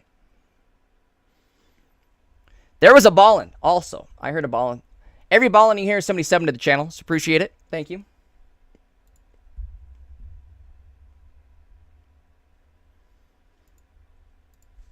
All right.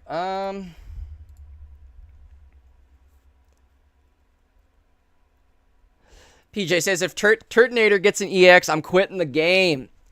Bro, Turtonator, let's be real. Turtonator is going to be a Dragon-type EX. He'll probably be our first Dragon EX, right? He'll be Dragon EX, and he'll be... what type will he be? He'll be... Fire and water, obviously. Yeah, that's what I meant to say. He'll be fire, water.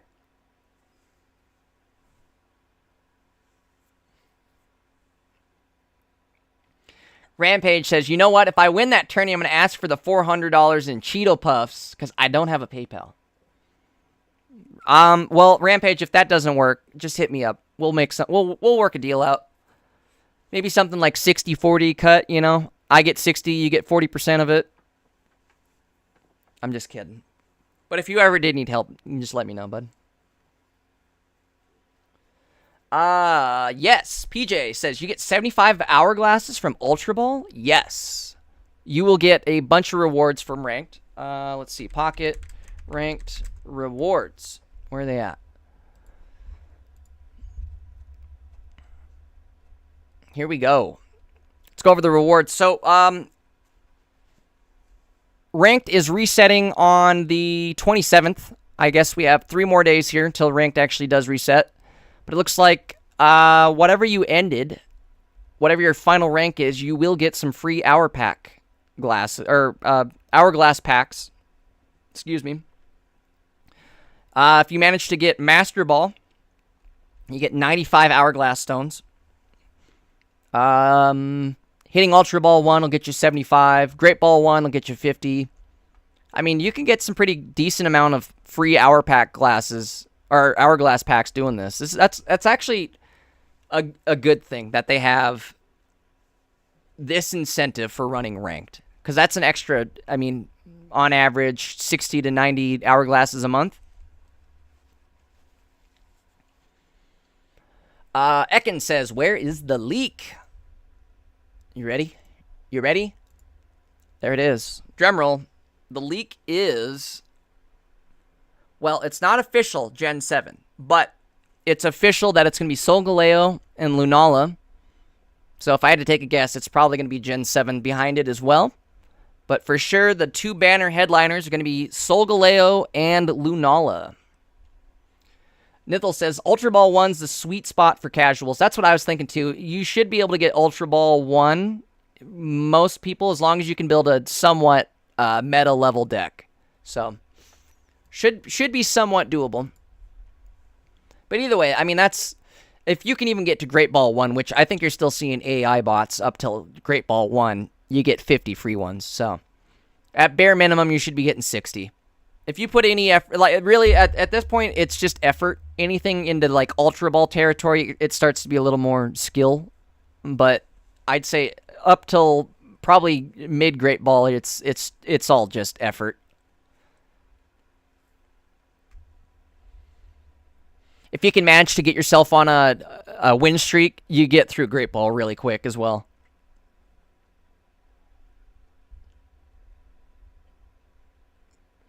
If you guys are curious, as soon as the new sets go live, I will be building a bunch of, I guess, Master Ball-worthy decks. So, again, make sure you're subbed. Make sure you're following on Twitch. You're not going to want to miss it. We'll be grinding Ranked as soon as it goes live. It sounds like Ranked will be live. I don't know if did they even announce Ranked yet? There's a good chance that Ranked will be, like, delayed for a few days. Kind of what they did last time. When Space Time dropped, or not Space Time, what set was it that dropped? Or Shining Revelry. It was just this last set. What am I talking about? When Shining Revelry dropped, Rank didn't follow for another few days, so they'll probably do something like that. I can't imagine Rank goes live the second the packs go live.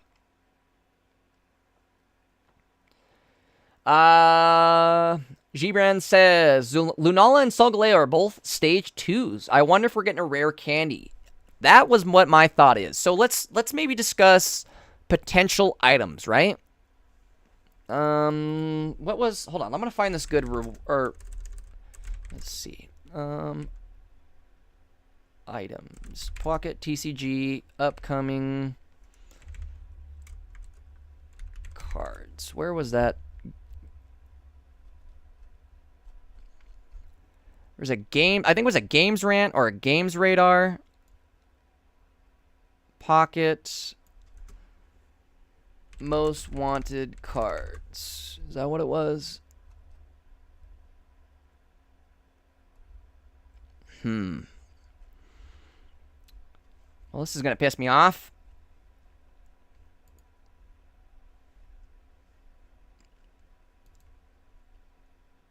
Ekin says, I'm subscribed. Looking forward to your deck in the new expansion. We'll have multiple decks, but I'm sure we're going to figure out the sweet spot right away and go from there. I guess my point was TCG Evo Soda. So what if they give us something like this? PJ, I think you were gone earlier too when I was discussing this card. So I'm curious what your thought is. That's not a good picture. Open image. Boom. Evo Soda. Search your deck for a card that evolves from one of your Pokemon and put it onto that Pokemon. This counts as evolving that Pokemon. Shuffle your deck afterwards. So, I guess this is kind of like a rare candy in the sense that it'll evolve your Pokemon. Let's see what rare candy does. Rare candy. TCG. So, rare candy is choose one of your basic Pokemon in play. If you have a Stage 2 card in your hand that evolves from that Pokemon, put that card onto the basic Pokemon to evolve it. You can't use this card during your first turn or on a basic Pokemon that was put into play this turn.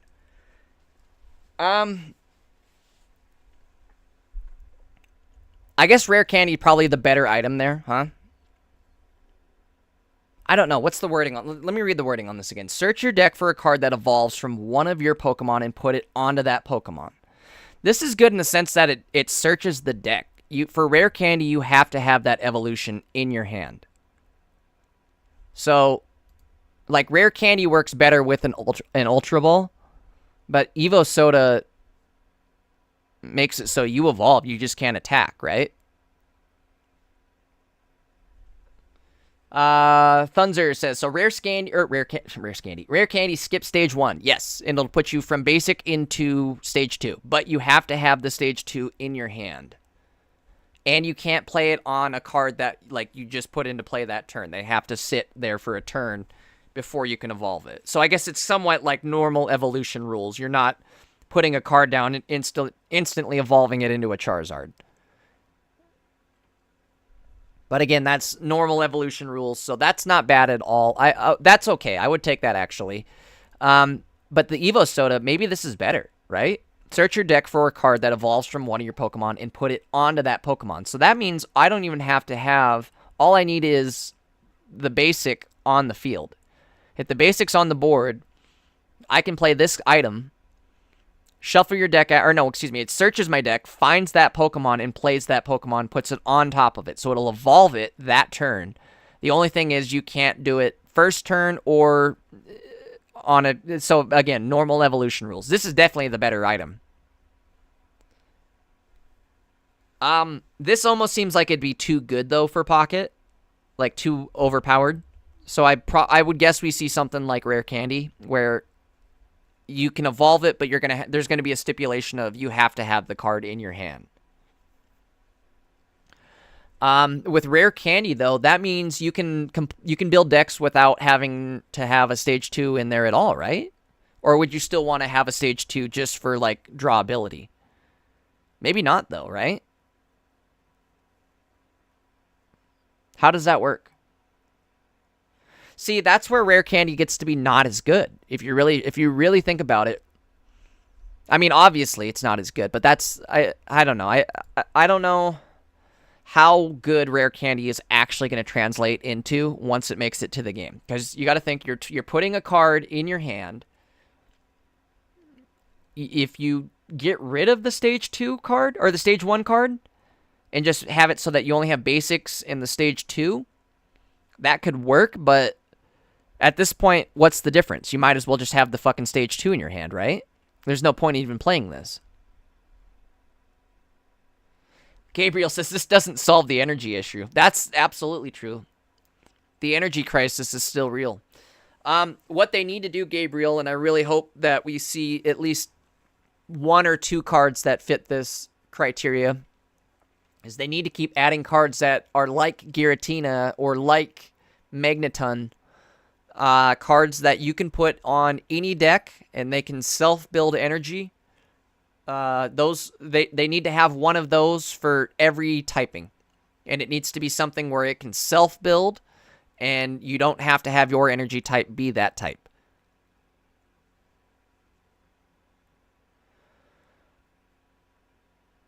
Thunzer says, good for low energy requirement mons like Infernape. Something like this would make Infernape really good. I think, though, I don't know. I think Rare Candy is going to end up being not that great of an item. PJ, are you here? How do you think this, or anybody really, how do you guys think this would translate in game? Choose one basic Pokemon in play. If you have a stage 2 card in your hand that evolves from that Pokemon, put that basic onto, and play it.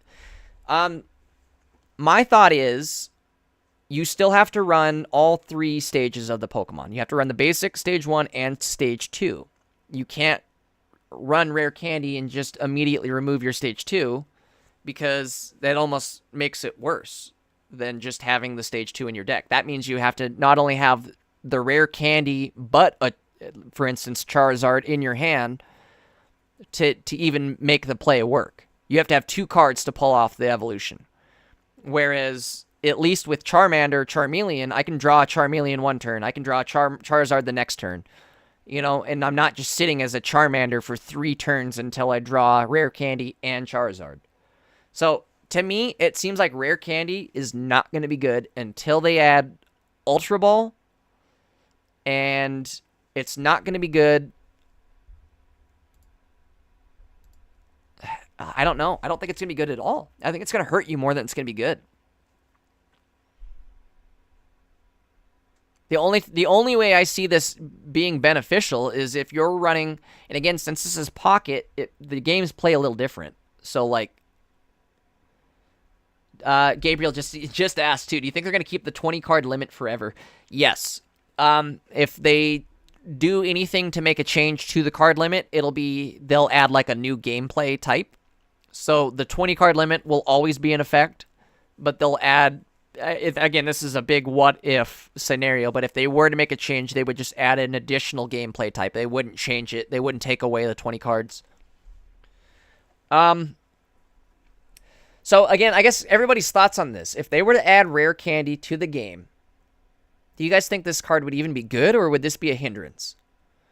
Back to what I was kind of saying there. If you run this card, I feel like you have to still play the basic Stage 1 and Stage 2, and then this card as well. Because you're hurting yourself if you take the Stage 2s or the Stage 1s out of your deck and make it so that you now have to get to your Stage 2, you have to not only have your Stage 2, but this card in hand. If you can make that happen, it's an advantage. But if you can't, then, I mean, you're just hurting yourself every single time. Because you can only make the jump from basic to Stage 2. So that's why I was saying, well, then if that's the case, you're going to want to keep the Stage 1 in your deck. So you have the option to do both. But at that point, you're putting an extra card in just for a what-if scenario. You know what I mean? Like, it doesn't work. In Pocket, this is not a good card. I'm telling you now. This is an amazing card in Pocket. If we get something like this, it's the best card in the game.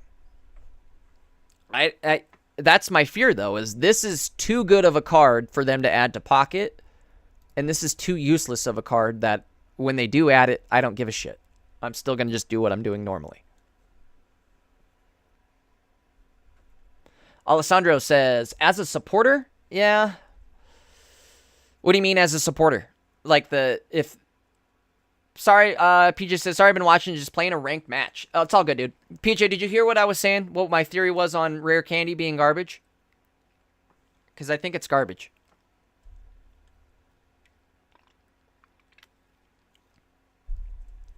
I think if they're going to add something like Rare Candy, it needs to be Evo Soda.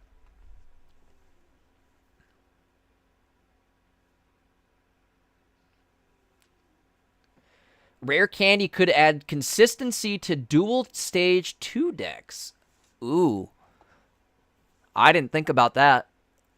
Which is what they're throwing in our face right now. Is a dual Stage 2, right? So we're getting a dual Stage 2. Where's it at? Where's my deck? I got too many tabs. Let's close some tabs up. Bing, bing, boop, bop, bing. So here, again, official leak. We're getting Solgaleo EX. We're getting Lunala EX. They're going to count as Stage 2 evolutions. So, my thought is, what's the supporter card here? Is it time they add something like a Rare Candy that helps you evolve? PJ just made an excellent point. Rare Candy, in normal situations, I don't think this card's going to be good. I think it's going to be a hindrance. Because of the fact that you have to have the Stage 2 card in your hand in order to make the play. So in order to play this card, you have to have 2 cards to pull it off. So it's essentially the same as me having... let's use Charizard for an example. It's the same as me having a Charmeleon and a Charizard, right? Like, I would need to have the Rare Candy, which is essentially a Charmeleon, and then I have to have the card in my hand that it evolves into, which is the Charizard. So I have to have a 2-card to make one play move. And I personally think it's a nerf in the sense that, let's imagine I didn't get Charmeleon and or Charizard on my cards. I'm playing Moltres Charizard. All I have is Moltres up front, Charmander on the bench. I need to draw Charmeleon Charizard to win the game. That's about how it goes all the time for Charizard, right? You got to draw Charmeleon Charizard, you win the game. This makes it so I have to, it hurts me. I have to draw both Charizard and the rare candy. So I'd have to draw both Charmander and Charizard and Charmeleon to make this play. Whereas normally I could just hopefully top deck a Charmeleon and then hopefully top deck a Charizard, or Professor and then top deck. I don't know. I guess it could kind of combo with a Professor, things like that, but it just seems like it's going to hurt you more than help you.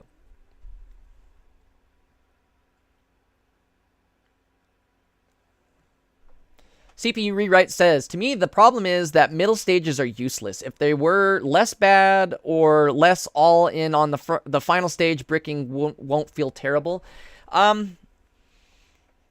Yes, but like, for instance, the new Charmeleon made it, or the new Charmander and Charmeleon made it so that you could at least use those two cards if you were to send. I guess it would technically be a brick, but let's say you, in this situation, you're bricking and you don't have your Moltres out front. You're relying on Charmander, Charmeleon. At least I have Charmander, Charmeleon on the lineup. I could like still attack as I'm building energy and getting myself to that Charizard level. I don't know. It's gonna need some dinking around with, but to me, I feel like Rare Candy is not as good as a go as Evo Soda. But Evo Soda is too good to be in the game. So where's the middle? Rare Candy also skips a turn of evolving, so a stage 2 with low energy would love this. Like Meow. Oh, well, okay, so that's a good point. But that also, I don't know. I still don't know how I feel about it. It's not an all positive card. Well, not Evo Soda. Yes, it is an all positive, but Rare Candy is not an all positive card. I feel like. Thunzer says, personally, I always include at least one Pokecom in my Stage 2 Mondex. I think Rare Candy is more consistent getting all the evolution cards. I think Pokecom probably is going to stay better than Rare Candy if it ends up being like this, right?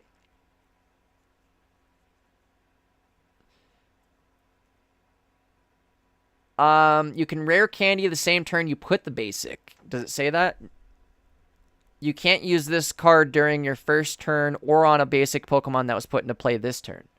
So that's another reason why it's like it's not. If I could do that first turn, boom, amazing. But with it being Pocket, maybe this isn't how the card's exactly going to be. I would imagine it's going to be something similar that lets you skip and evolve, obviously, but maybe it takes away some of this end wording here.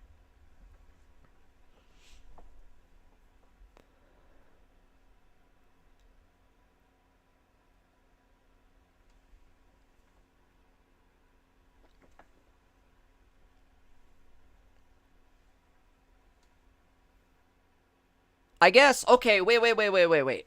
Alessandro, I see what you're saying. So, you just keep the whole card in your hand, right? I guess for a Charizard, it kind of sucks because you want Charmander on the board while you put energy on it. But, like, maybe you could put... Maybe this makes the other Charizard viable now. Because now you can put... Like, you can... As long as you have that Charmander... How does this work? You can't do it during your first turn or on a basic that was put into play this turn. I think you're right, PJ. I think it's going to be a niche card. I think it could potentially work with the new cards here, in a sense, like what you were saying, where maybe they're going to build a deck where I could possibly run like a Steel Psychic Energy combo and then run both the new EXs. And have, like, Rare Candy be the decider of, oh, well, you have this in your hand, play this, you know?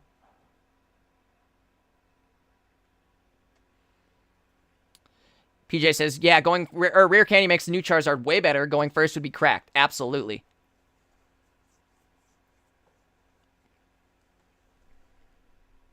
See, and like in situations like that, maybe it is going to be decent. Mahi Sunny, what's up? Welcome to the stream. Alessandra says, in the past there was not the last rule. Didn't know, my bad. Oh, okay. Yeah, well, again, it's Pocket, so there's a chance that all of this wording doesn't make it into Pocket, or it's changed up somehow to fit Pocket.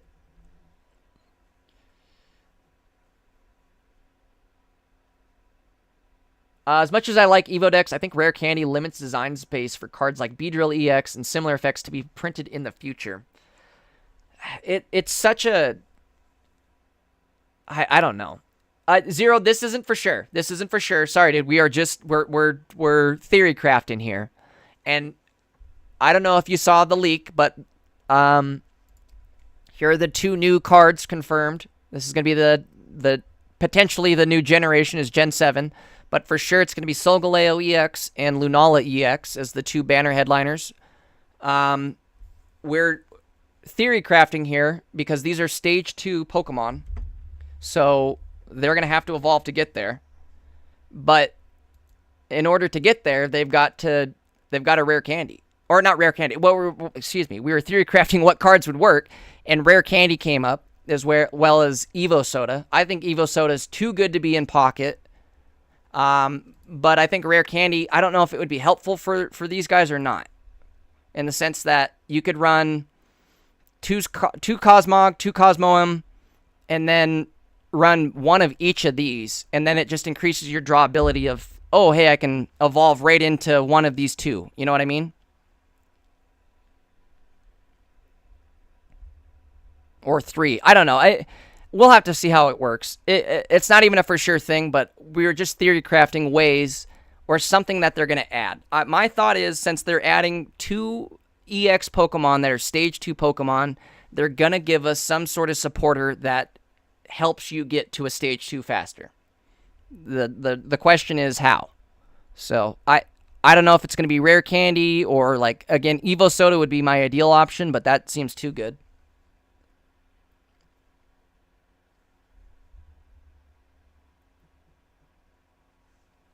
I hope they don't add these cards with the coin flip limit. What do you mean? The ones that, like, make it so you for sure flip heads? That could be a really ugly card. There's a card out there that lets you for sure flip heads on your next coin flip. Something like that could be really ugly.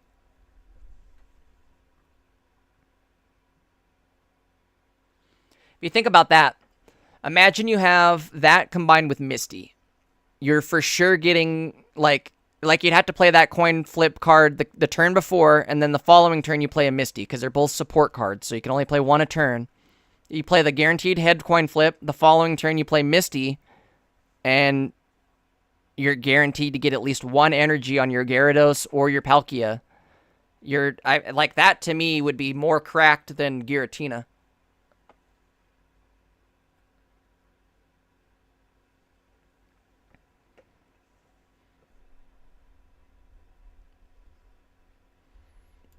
All right, let's see. Last chance here. I think I'm going to wrap up the stream pretty soon here, guys, but let's see if there's any new information that came out since we started.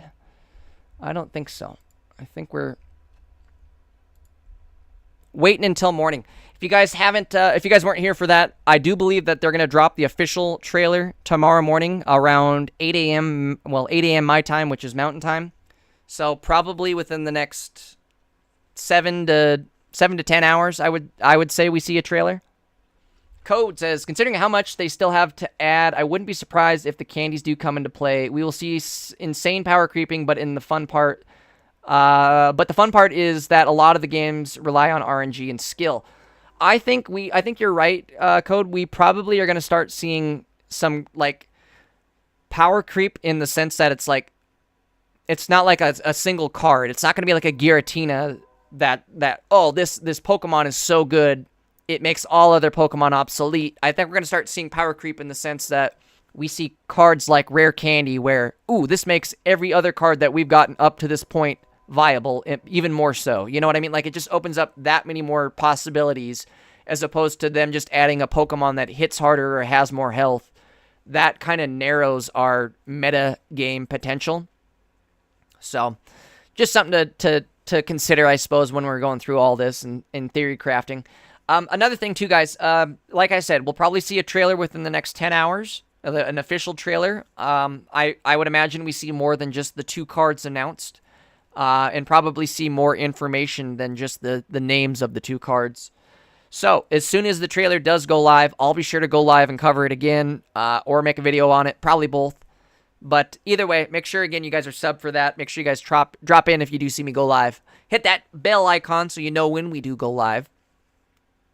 PJ says, card advantage isn't nearly as important in Pocket, but it is good to consider still. Yeah. I mean, it can get you. Eventually, it can get you. Zero says, that's when I wake up. That's probably what I'm going to do, too, is probably, like, go to bed, take a nap, something, wake up, and try to catch the trailer as soon as it drops. Alessandro says, because these 2 cards are too strong for Pocket, so they can add some sort of limit. Hope the limit is not really a coin flip that decides if the card works or not. Yeah, I'm getting kind of sick of coin flips deciding whether or not something happens or not. You know what I mean? I hope they find more ways to, if they need to have like a double-edged sword effect on a card, I hope they find more ways than just coin flips. I like the cleverness in cards, so. Code says, of course, really love the stream and content, my man. Thank you, Code. Appreciate it. Like I said, we do try to go live. Well, I've been kind of bad this last week. I've had some IRL stuff going on, so I've been on live this last week too much, but we do try to stream Pocket pretty much daily, as well as every Saturday. We do enter a giant tournament. It's like a 1,000-player tournament with a $400 prize pool, and we stream that every single Saturday. So if you guys aren't already joined up to the channel, make sure you do hit that sub button. Drop a follow if you're on Twitch. And definitely stop in for some more live streams. Like I said, we're going to be, as soon as the pack goes live, we're going to be summoning until we hit gold limit. So make sure you're there for that as well. What else was I about to look at? Oh, let's go through the comments here again and see if there's anything new.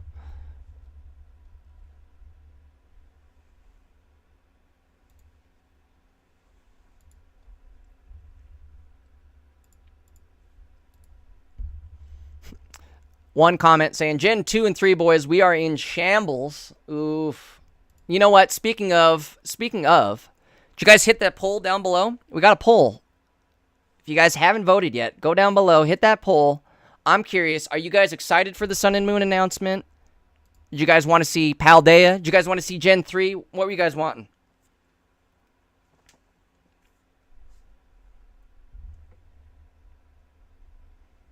My thought was we were going to see Paldea just based off the fact that we saw some Paldea cards within Shining Revelry. With like Masquerada, Iono, like Paldea and Clodsire.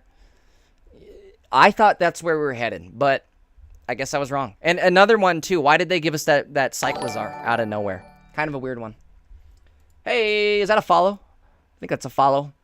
Appreciate the follow on Twitch. Who was that? JJP, appreciate the follow.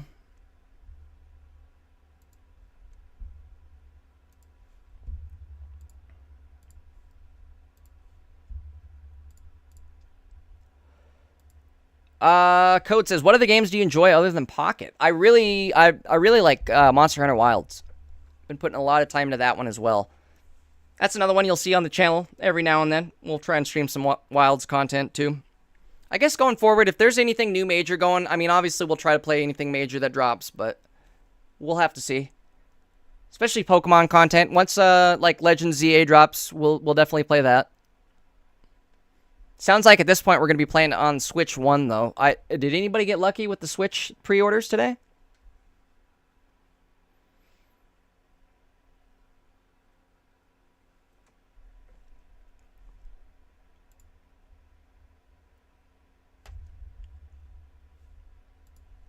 It sounds like the Switch pre-orders went not well, to say the least.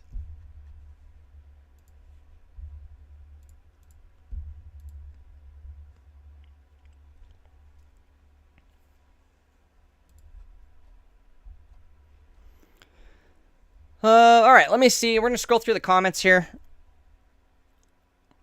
One guy says, I wanted Hoenn. I think PJ said Hoenn as well. I'll show you guys real quick here. Actually, well, scrolling through this Reddit post, we came across it. Here is the gens ranked by Gen 1 tie-ins. So somebody makes a point here that they think the formula for the packs coming out, or the formula that they're going with, is based on how well it ties into Gen 1.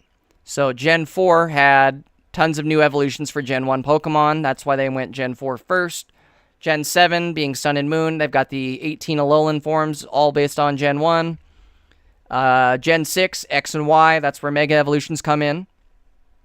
And there's 15 Megas for Gen 1 Pokemon. Gen 2, Gold and Silver. That was like a direct extension from Gen 1, so I could see that. But either way, what they're thinking, we obviously got Gen 4. Now it's been announced we're getting Gen 7. So that's next on the list here. If it keeps going according to this trend, Gen 6 will be next. Which almost makes sense to me because we're getting into Legends ZA, and Legends ZA is an XY sequel. It has something to do with XY. I don't know if it's sequel, prequel. It's somewhere in that same like timeline area, whatever it is. You know what I mean? That same theme, I guess. Regional theme. Dies, what's up? Welcome to the stream, Dies. And then after that, again, it'd be Gold and Silver. For me personally, I wasn't too excited for Gold Silver. At least not yet. I feel like there's more exciting generations they could cover first. And I think something like Gold and Silver will be cool to like circle back around to once we have a majority of like abilities and cards and more stuff added to the game. Again, I think it'd be interesting to circle back around to something like Gold and Silver. But we'll have to see how this all plays out. This will be for the next set. So this would be after all of Sun and Moon happens. I'm guessing we'll see probably 2 to 3 boosters based off of Sun and Moon. And then go into like an XY or Gen 6, whatever the next gen would be. Antares says, what's up, bro? Not much. Welcome to the stream, Antares. We are just going through the leaks. I don't know if you guys saw earlier, but looks like we're getting... Well, where are they at? That's not what we're looking for. Where's the goddamn picture? There it is. We're getting Solgaleo and Lunala EX added to the game. These are going to be the new headlining banner Pokemon.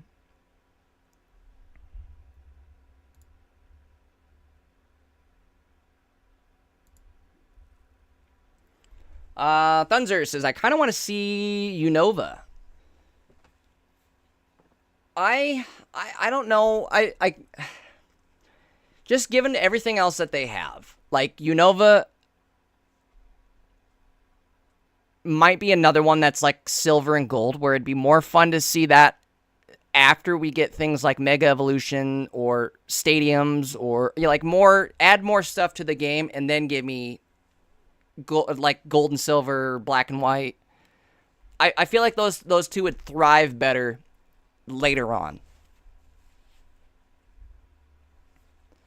Antares says, is that real? Yes. As far as we know, this is real. This was accidentally leaked from official accounts. We can expect the official Pocket trailer to drop tomorrow morning, probably anytime after 8 a.m. But yes, Antares, this is real news. Happening on April 30th. These go live Wednesday, April 30th. So probably 6 days from now. It'll probably be Tuesday night going into Wednesday. Dice says, I haven't played TCG in a while. Oh, Dice, you got it, my man. Or at least stop in for the streams. TY says, or Ty says, no, I was waiting for Gen 2 and 3. I think all of us are waiting for Gen 3. Gen 3, I feel like, is going to be a big one. That might even be like... When's the anniversary for this game? October? Since we don't officially know when Legends ZA is going to drop, I could see them doing Gen 3 for an anniversary banner.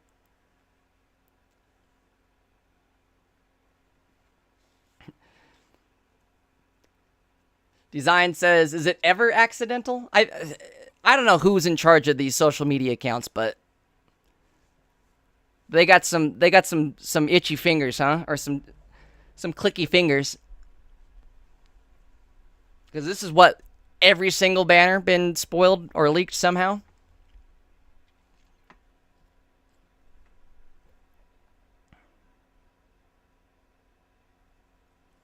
PJ, I haven't yet. I was gonna go over that and possibly join. Actually, I did kind of see it, but I haven't like looked at your post on it yet. PJ makes a great point though, guys. If you're new here and you're not yet a part of our Discord, you definitely should join up. Let me get a link for you guys. Join up on the Discord today. That's where we're getting all this news. If anything drops, we're gonna post it on the Discord first. When this news leaked, first thing we did was discuss it on the Discord. We usually go live immediately afterwards, so I guess kind of a combo deal. Make sure you're subbed to the channel. Make sure you're following on Twitch, but also make sure you're a part of the Discord channel, because that's where we're discussing all the major breaking news, sharing decks, anything like that. After hours, in between streams, that's where we're all hanging out. Super fun community we've built over there. Highly encourage you guys all to join today.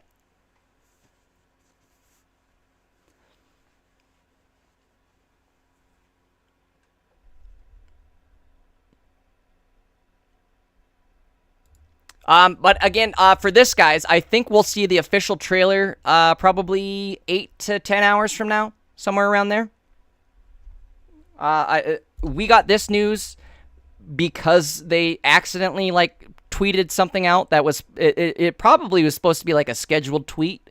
I know they posted this was a privated video that's on the official account, basically what we're looking at here. This is an official video that was privated on the account. They were trying to schedule a tweet and accidentally hit send tweet. So the tweet went out with the thumbnail and basically information regarding the banner or the trailer being posted tomorrow. So I'm about 99% sure it's real. It's just, again, it's not really out yet. Andy, I think you might be alone. We are all hanging out on the desktop stream. Head on over.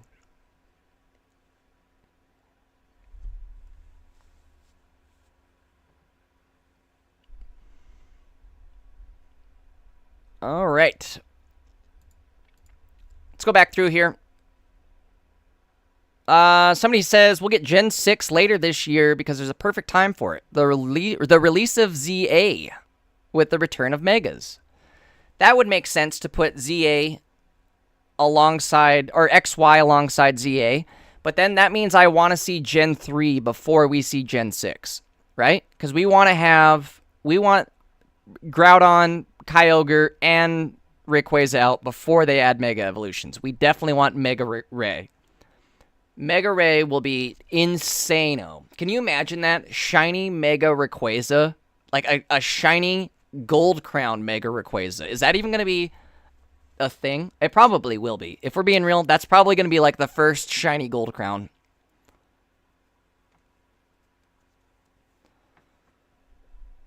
Andy says Solgalini and Tortellini. I think that's who we're getting, right? No, Solgalini and Lunalini.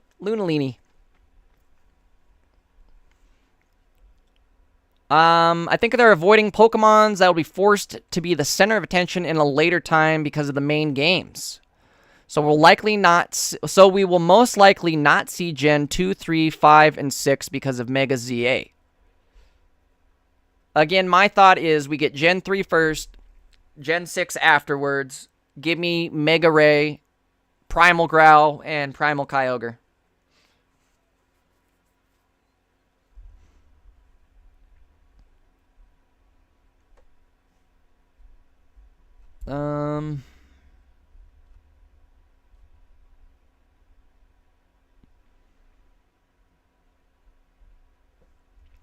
People hating on Alola? I don't know. I like Alola. I'm excited. This was kind of a curveball for me. I thought for sure it was going to be Paldea, just based off the fact that we got Paldea cards in Shining Revelry. But here we are.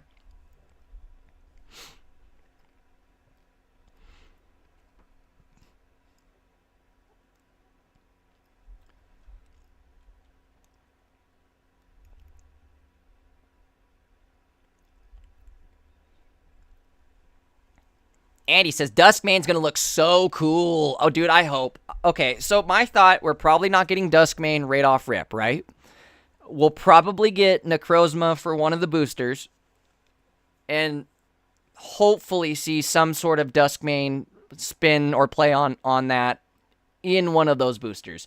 I would love to be wrong and have Duskmane and Duskwing or Darkwing or whatever it is. Dawnwing. Duskwing Duck. But either way, I would love to see both of them added right off rip.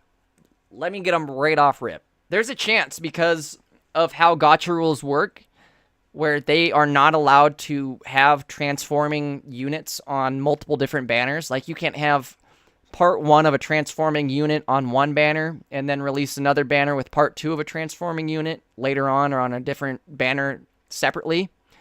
You can't... I don't know. There's some rule in gachas where you can't sell transforming cards across, like, multiple things, where, like, you have to buy multiple parts in order to get it to transform. That is apparently a rule in gacha format. So, what they could do to get around that would be to just put it all on the same banner. I don't know. Dies, definitely stop in again, my dude.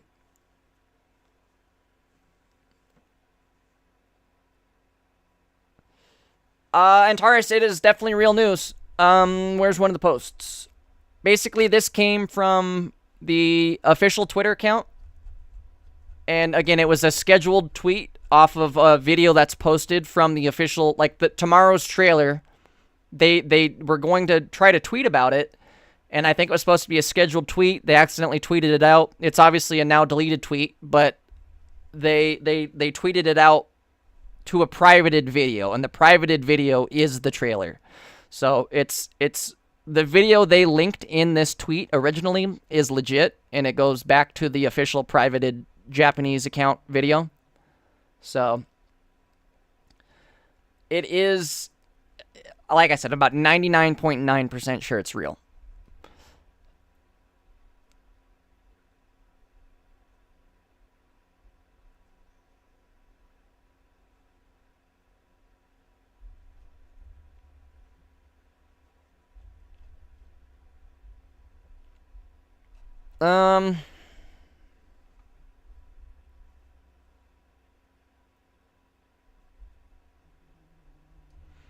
Somebody translated this. I think we watched it earlier in Spraggle's video, but it says Solgaleo's ability is called Rising Road, and Lunala's is Psycho Connect. Somebody had a thought that Solgaleo's ability is going to be more focused on retreating, or like a lowered retreat cost, whereas Lunala is going to have ability potentially similar to like Sabrina or Cyrus, where it's going to mess with your opponent's bench situation.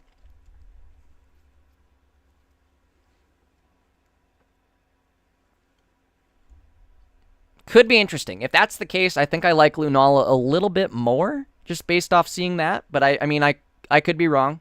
We'll have to see how it all ends up playing out. Solgaleo could end up working out pretty well then for like a...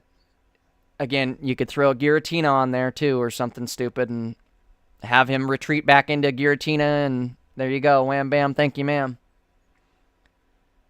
Uh-oh. Look at the TCG cards that Nam posted in Discord. Okay.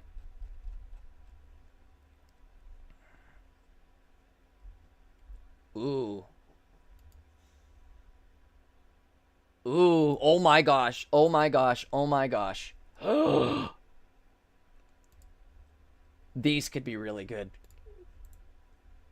This could be really good. Okay, hold on. Let me open this. And open this. Okay.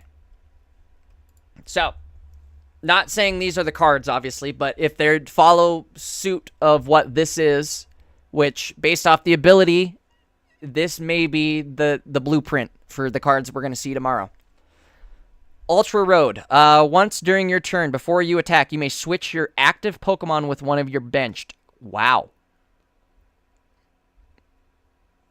He doesn't have to... If that's the case, he doesn't have to be in the active spot. Oh my god, that could be amazing. That could be game-winningly, amazingly, insanely, amazingly good. That's good. That's real good right there. I love this. Sunsteel Strike. So this is what I'm hoping is it's something like this. Discard all energy from this Pokemon, but hit for a Gimondo amount. Ideally, I want to do something like that. I don't know. Soul Burst GX. Now, what's this here? Search your deck for up to 5 energy cards. Attach them to your Pokemon anyway. So obviously, we're not going to get anything like that. But a GX ability could be cool. The reason I don't think we're going to get something like that, if you look at the picture right here, you can kind of see the card ends like there's nothing below here. The bottom of the card basically is right here. I don't know if you guys can see my mouse. I hope you can. So the bottom of the card is like right here, right at the bottom of that red Japanese text or the kanji here, which means there's only room for 1 line of energy or attack. He's not going to have 2 attacks. Definitely. There's no room for 2 attacks. And the ability is probably going to take up to like right here. So again, there's just not enough room on the card for 2 attacks, it looks like. I could be wrong, but I don't think I am. I don't know. That being the case, though, if they did give us like a Soul Burst GX or like I don't know, give us something where like if you have Necrozma attached to this card, all of a sudden another move opens up. Maybe something like that. That could work. There's an idea from the Idea Master right there.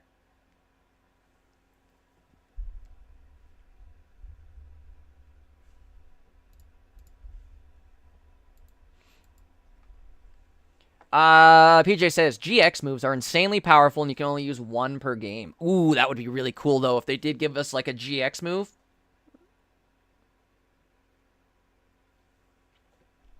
Okay, sorry. Let's bring up Lunala. Sorry. Andy's getting impatient. So that was Solgaleo. Potentially. This might be the blueprint for Solgaleo. This is one of the official cards. Now, here is Lunala from the same set. Psychic Transfer. As often as you like during your turn, you may move a psychic energy from one of your... Oh my fuck. You better be kidding. This better... No. Just no. Absolutely no. No. If this... No. I don't want... I mean, this would be so good. This is all you would see in every game ever for the next... They would have to power creep the game so hard that I didn't even know. It would ruin the game, basically, if they add this. If you think this plus Giratina, as often as you like during your turn, you may move a psychic energy from one of your Pokemon to another Pokemon. No restrictions. Doesn't have to be from the bench, from active. It can be anywhere to anywhere. It's a stage 2, though. It doesn't matter. It doesn't matter.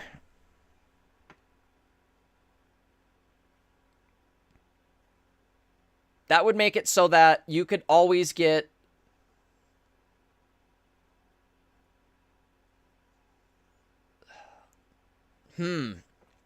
You guys think so? I don't know. I think you're underestimating this. This would be so good that you're attacking turn 2 on Giratina. Because you turn 1 energy build Giratina, right? Technically it's turn 3, but your second turn. So turn 1, you draw in Giratina. He's on the bench. You energy up 1 energy with Giratina's Bellow. Turn 3, you attach and Bellow. How does that work? I guess it doesn't matter. You're in the same boat either way. I guess that would mean that going turn 2 then would be better. Maybe it doesn't matter, huh? I guess you wouldn't want to play it like that anyways. You would want to do Giratina and hope your Giratina doesn't die and then swap back to Lunala. Maybe you're right. Maybe I am overthinking how good this would actually be. And if this sticks true where you're only going to be able to attack if he has all of that energy, maybe it's not that great. This could be something good for... No, maybe not even... I was say Gardevoir. But you wouldn't want to do a stage 2 Lunala and a stage 2 Gardevoir. That's not going to work. I don't know. Again, this is all just theory crafting. This isn't official, but if they... The ability names are essentially the same here. After translation, they essentially translate to the same thing. So if these abilities are staying true or reigning true, these could be pretty good.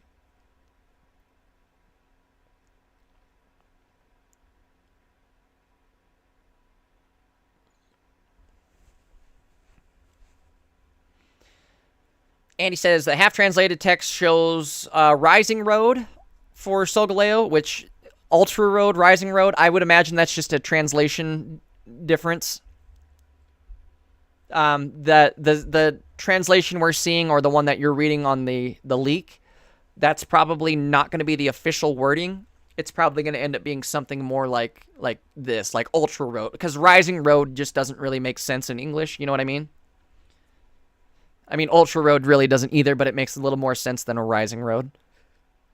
Rising Road sounds very Asian, very Japanese, or like English. You know what I mean?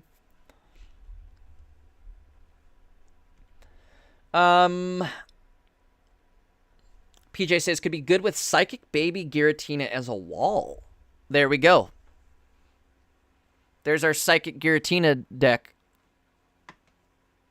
Or Baby Giratina.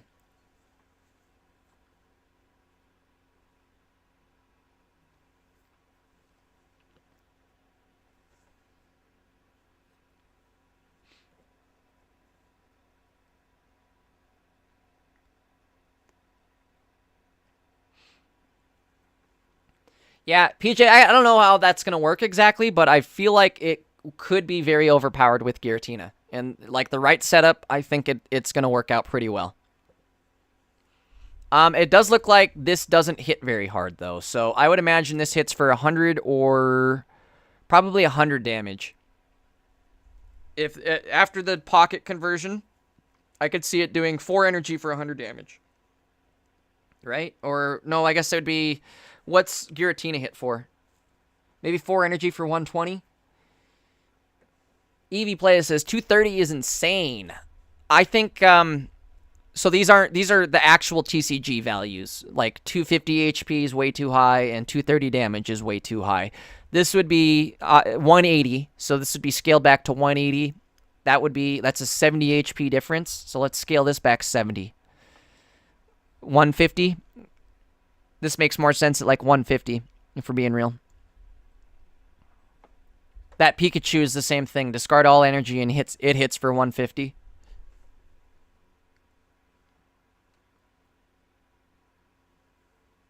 I could see even more. 160, honestly, would be fair, right? Because it's a stage 2. Again, if you're just joining, these aren't the official cards. We're just looking at these cards because the abilities are essentially the same name. So I'm speculating that these might be the blueprints for the cards we see drop tomorrow in the trailer, once the trailer goes live.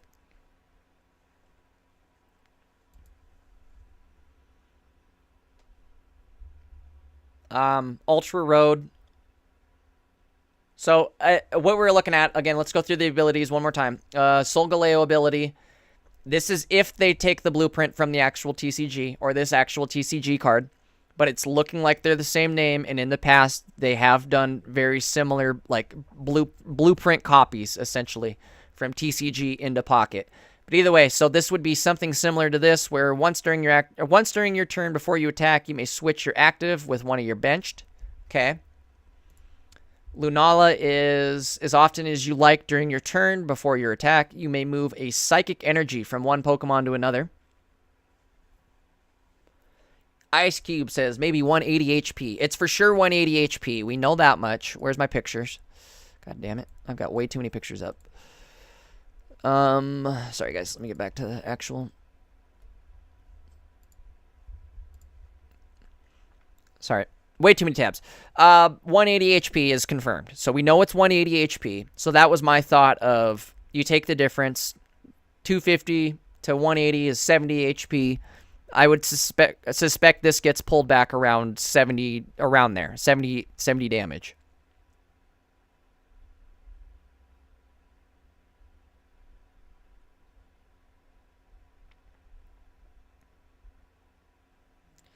PJ, that's all right. I think you missed it when we were talking about the HP. Lunala Mew could definitely be a play. Yes, I was just thinking about that too, PJ, is when are we going to see Mew come back into play? And I feel like it's going to be soon. Mew is a card that's never going to go away. It just died off for a little bit, only because of the fact that Darkrai and Giratina, their attacks don't hit for as high as like what they're actually doing. You know what I mean? Like their attacks are not very high damage value for what Mew needs to be stealing to make it worth it. So that's why you saw the drop off in Mew. But if you have something like this, Sunsteel Strike hitting for 150, if you have something like what am I trying to say?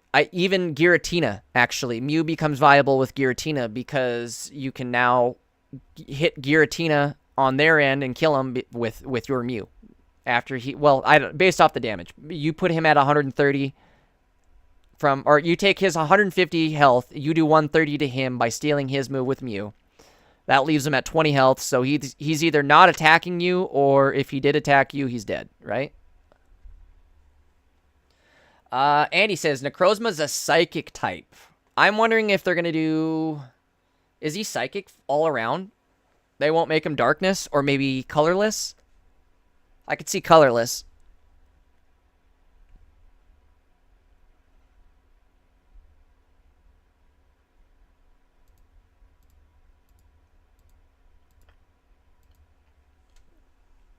I don't know. I'm really hoping though that we end this set ends with us getting Duskwing and Dongwing Duck.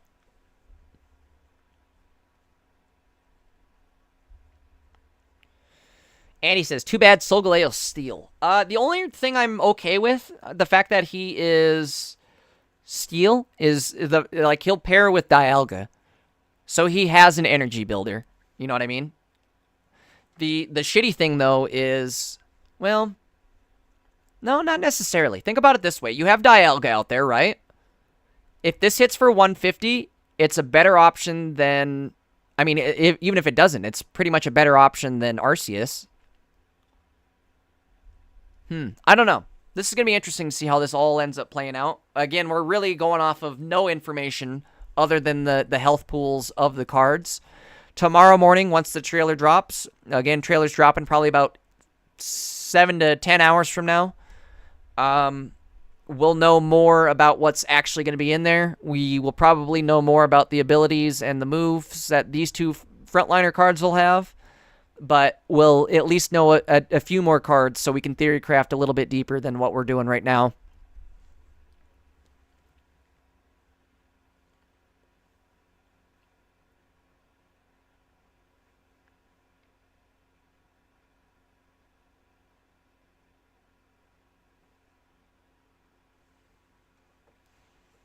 Oh, Andy, I didn't even think of that. Yeah, if you have free retreat from Dialga into Solgaleo, holy smokes. It's going to be ugly. PJ says, if Necrozma gets Dragon type, yeah, it'll be 2 metal, 2 psychic energy. That's way too much damage. It'll do 80 damage for 4 energy.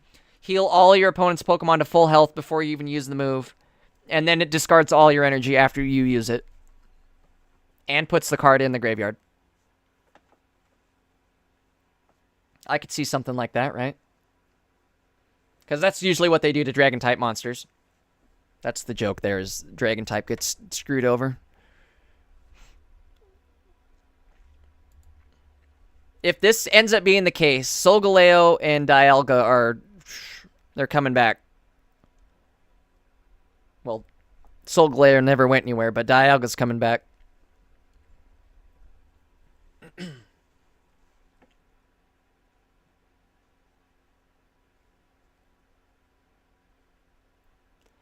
Oh, yeah, you're right, though. Necrozma itself, base form isn't dragon, right? So that would just be the Ultra Necrozma dragon. Which, I don't know. PJ, the best thing they could do is make that Exodia. Whereas if you can pull it off, you just win. The game's over.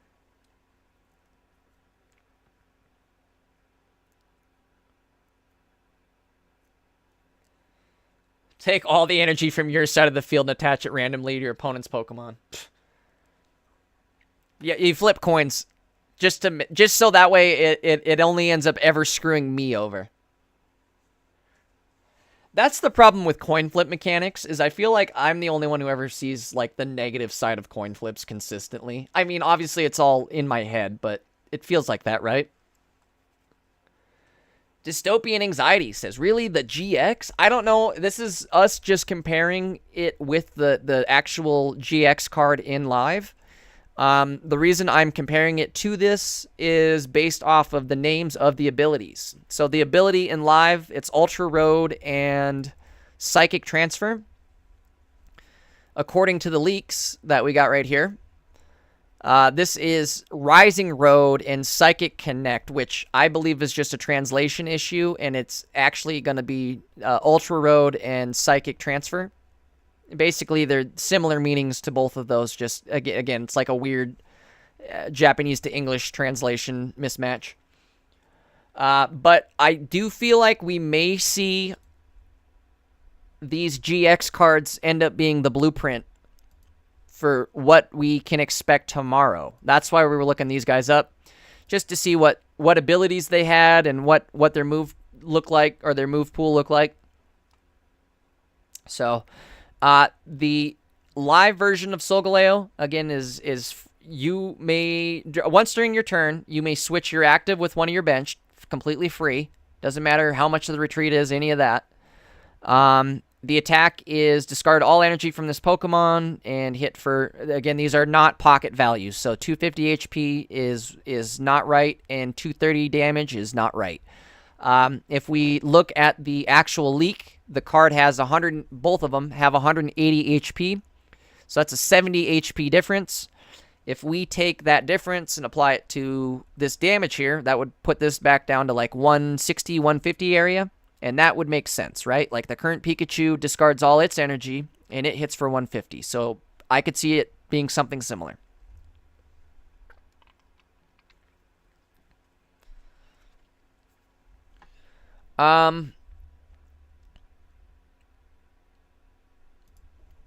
Lunala is Psychic Transfer. As often as you like during your turn before your attack, you may move a Psychic energy from one of your Pokemon to another of your Pokemon.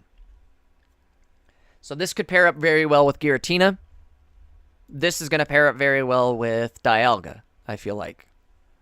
I wonder if that means we're going to get cards that will pair with Palkia, and one that could pair with, like, Arceus then. You know what I mean? Like, we'll have a Dialga deck, a Giratina deck, give me an Arceus deck, and a Palkia deck. What do we have for water? Maybe this Primarina. Primarina could work out with Palkia. I have a feeling Primarina is going to end up have some sort of sleep ability or something like that. Maybe be able to sleep from the back line. That could be really overpowered. EV Play says Incineroar EX. What do you guys think? What do you think they're going to EX out of the starters if they do EX? It'd almost be cool if they did one of each, but I could probably see him doing like two starters get an EX. Like, I don't know. It'd probably be Incineroar and Primarina, right? Nobody wants to see Decidueye EX, but we do need more grass, so maybe Decidueye EX is the better choice. Honestly, all three of these need EXs. I would take all three.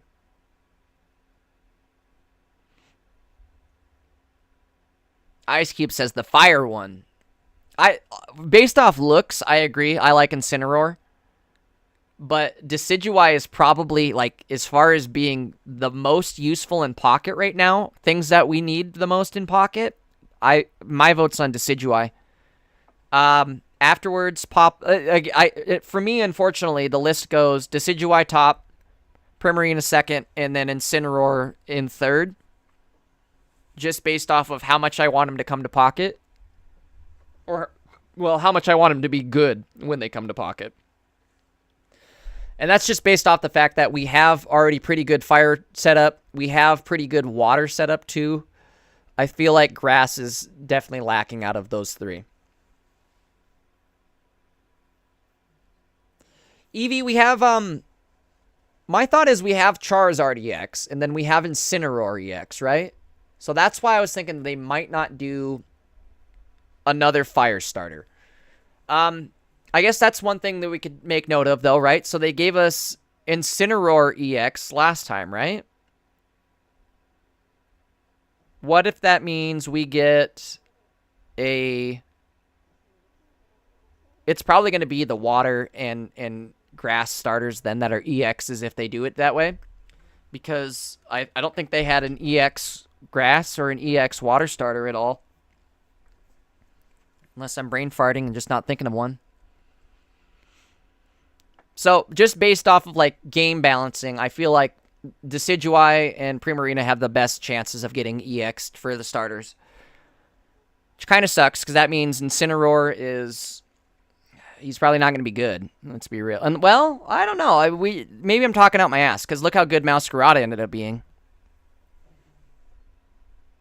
Another thing to consider here is how are they going to split these packs? So... With these Pokemon, they have to split the packs. We're only getting 2 packs of one Solgaleo, one Lunala, at least off rip. So if we are going to get the starters in the initial packs, it's going to be something like you get one EX starter in one pack, one EX starter in the other pack, and then maybe have, like, if Incineroar is the non-EX starter, just have it split between both packs.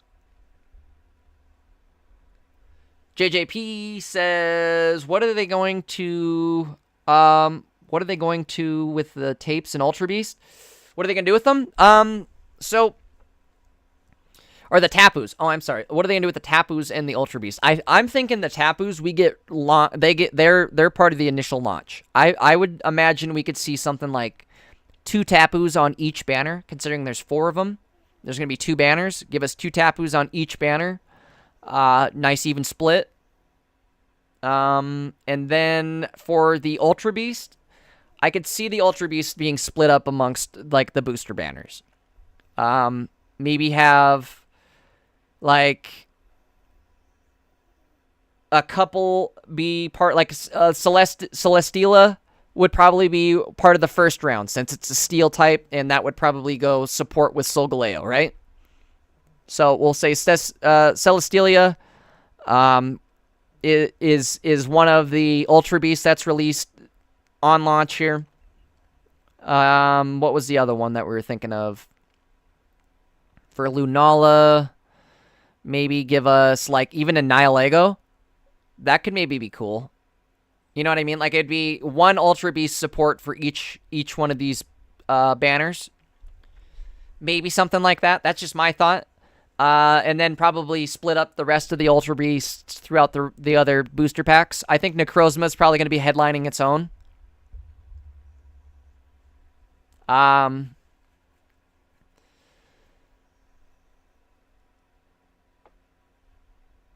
Null and Silvally, well, however you say it. I don't know. I wonder if they're going to actually put this in the game. I would imagine they do. This could be a really cool colorless EX. I really want Palossand, though. That's one of my all-time favorite Pokemon.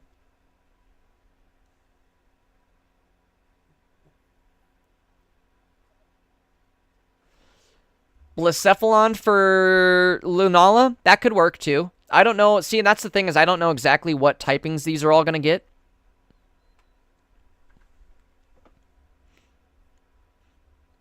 Drampa could be cool. I'd like to see a Drampa that's similar to, like, a like a Dredagon, where it's a stall dragon card. I would imagine that's how that's going to end up working out, at least. What else? Turtonator. I feel like we're going to get an actual dragon card of Turtonator. Boy, I say that like a southern person saying Dale Earnhardt or something. Turtonator. But I feel like we're going to get Turtonator as a dragon type, and he'll be fire and water.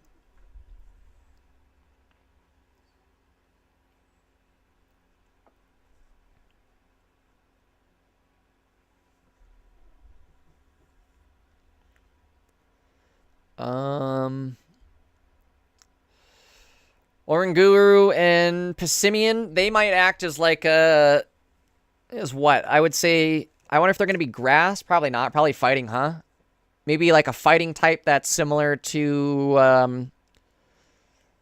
kind of like a Hitmonchan or Hitmonlee, maybe? I don't know. Hakomo, I don't know. I don't know if they're going to do dragon type for this.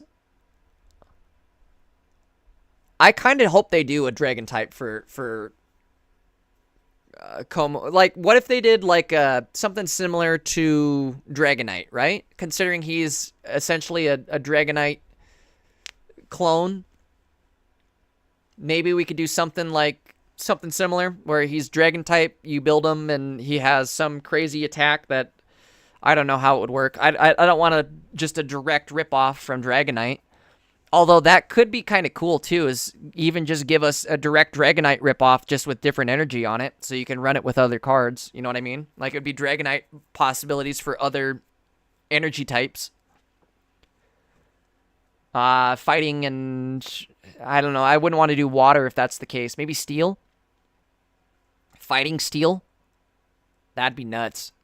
A fighting steel dragon type. Imagine that. And then you could open up possibilities for, like, Lucario being good.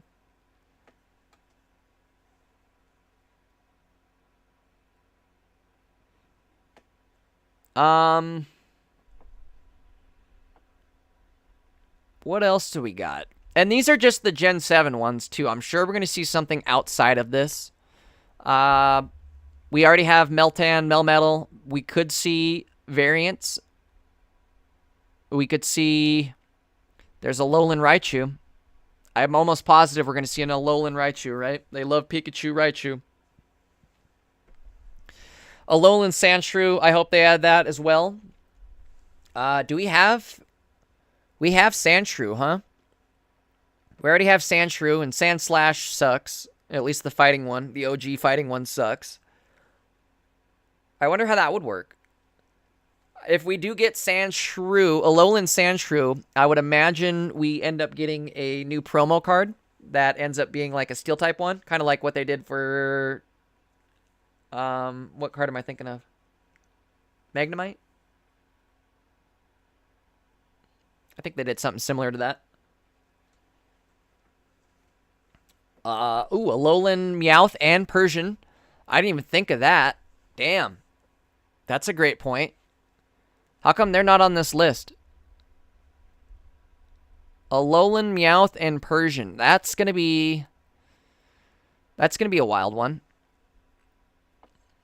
Because Persian and Meowth are more than likely gonna have some sort of wild ability like Persian and Meowth do in the Genetic Apex version, which that just means, you know, more bully deck ideas. I'm all about that. You're all for that.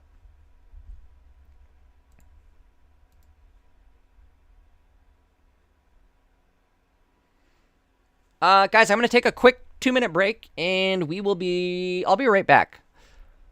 I don't think we'll end stream yet. We're still rocking it on desktop stream, so let's keep going. I will be back, though, in just a couple minutes, though. We're going to take a quick Pokepuff. We'll be right back.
Alright, I'm back.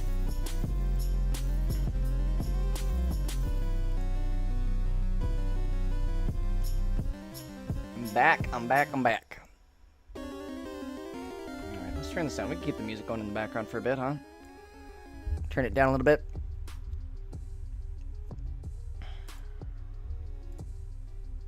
Let me do this real quick, too.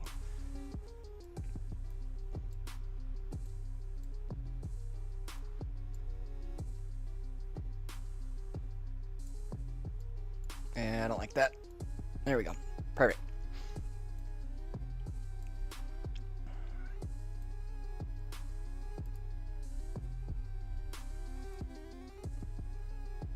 Sorry guys, trying to make the window a little smaller.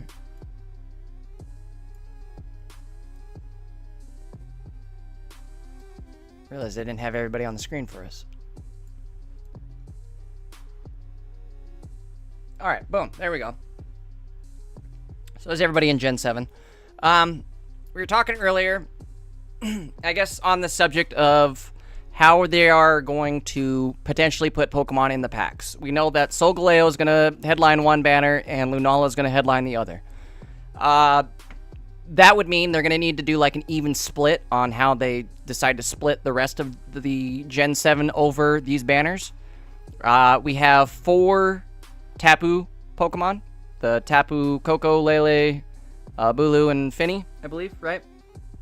Either way, point being, we have the 4 Tapus, so that would be an even 2-2 split if they decide to add these guys in. I really hope they do. I hope we get the Tapus and maybe a couple Ultra Beast on this initial set launch.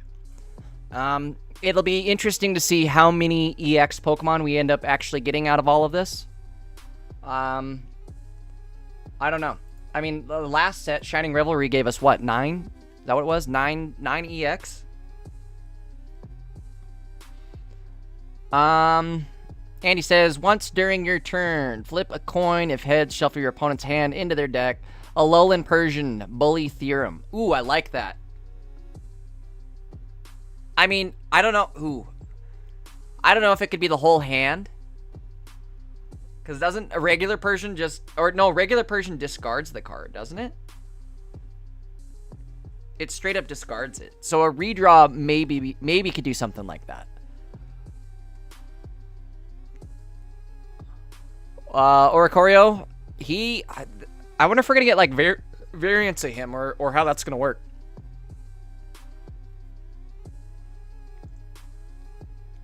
Maybe an Oricoro that, again, like, take my idea for what they should have done with Arceus and do, like, an Oricoro that can switch forms or switch energies. Something like that.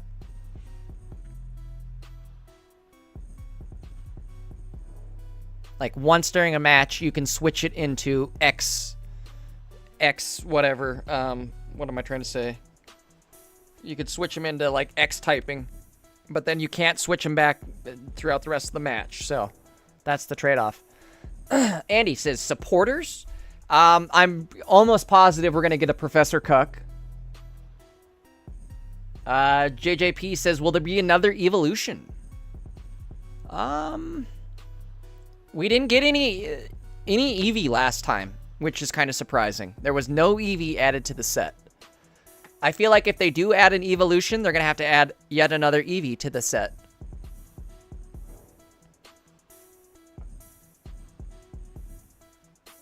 My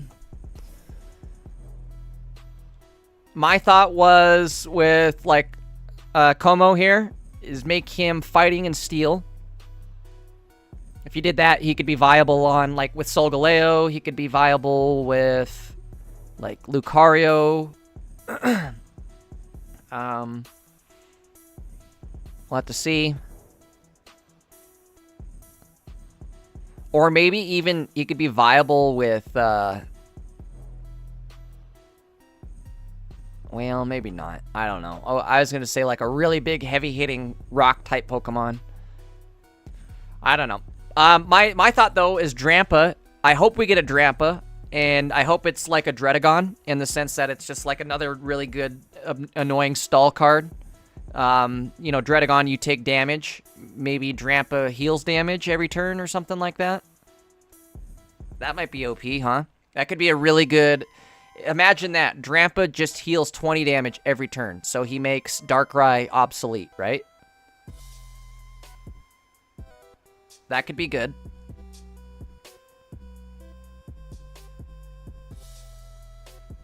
In fact, that would be really good, honestly. If you give Drampa 3 retreat cost, have him take 2 different energy types. I mean, most likely you're not going to be attacking with him, but basically just have him be a Dredagon, but instead of doing damage when you hit him, he just heals himself at the end of every round or something like that.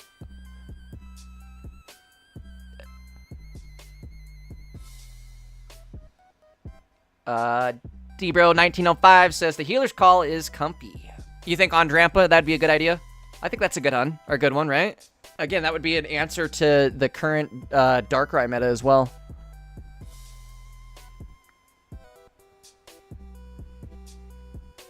Be good. You pair him with like a helmet, and he does damage and keeps himself alive. Like that could be honestly a decent Pokemon if it was something amazing where like he has an ability where he. My thought is it's going to be an ability where he has to be in the active to heal himself. I could be wrong. Maybe he doesn't even have to be in the active, and then he'd be really, really good. And if you want to make him like one of the best Pokemon in the game, you make it so that the heal heals everybody. But I can't imagine they do something like that.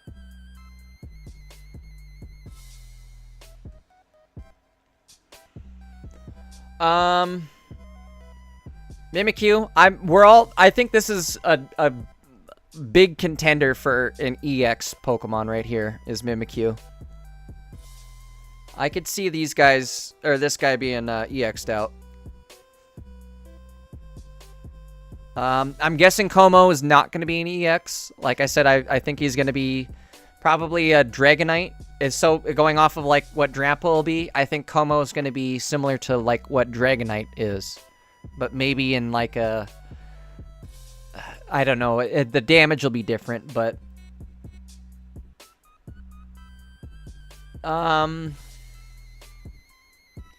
Vikavolt, I wonder if that'll be a good one.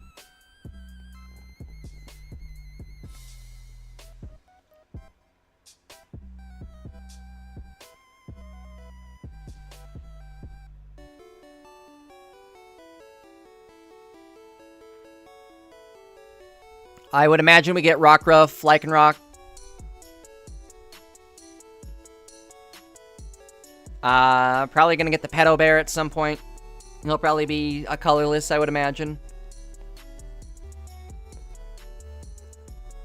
We'll have to see. There's some I'm really excited for. I really hope Palossand ends up being some, like, sleeper. I don't know. Maybe make him like a Doug Trio. Like the Apex Doug Trio, where he's... yeah, just a stage 1, but he can defend himself really well once you get him online. I don't know. We'll have to see. Regardless, I cannot wait. Again, guys, we should know more tomorrow morning, about 6 hours from now. I believe they're going to drop the trailer. Should be anytime tomorrow after 8 a.m. So, again, about anytime after 6 hours from now, we should get the official trailer, which will have even more cards announced, and then we can really go through and do some theory crafting on what all we can expect and what all we can build for decks going forward. So, definitely stoked on all this.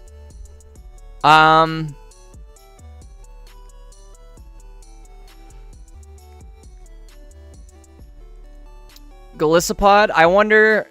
I finally figured out how to say his name, but I wonder if he's going to be good. Actually, you know what I'm thinking too? Comfy. That, if we get a Comfy, that's going to be a healer type Pokemon for sure. Ooh, that could be good. That could be like a Shaman type Pokemon. Comfy could.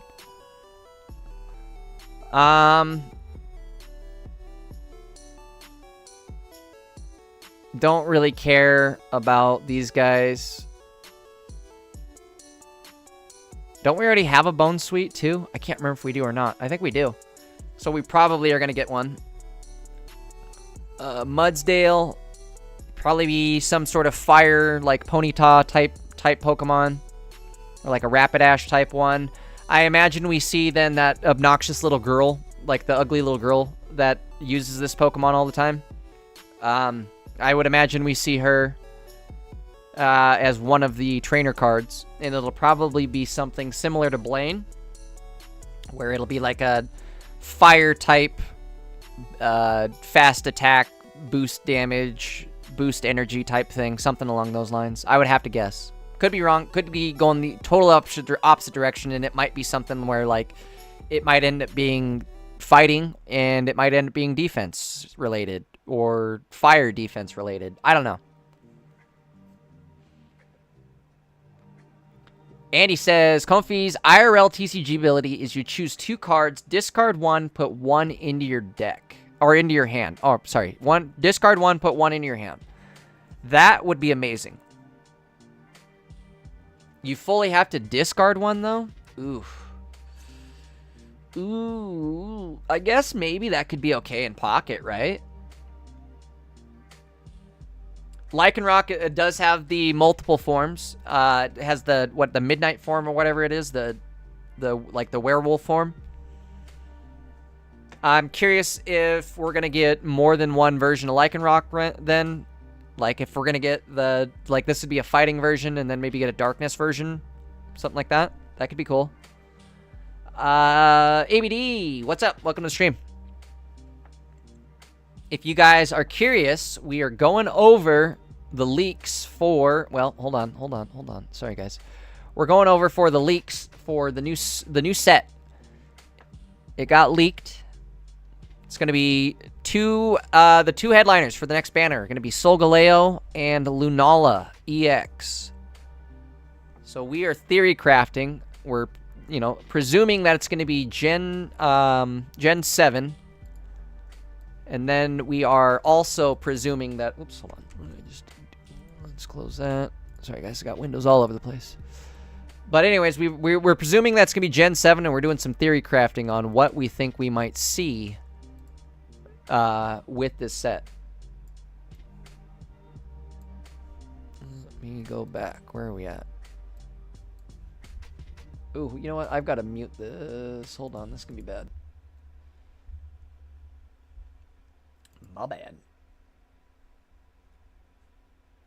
Forgot we're on autoplay, and it's gonna start playing somebody else's music. Get my stream copyrighted.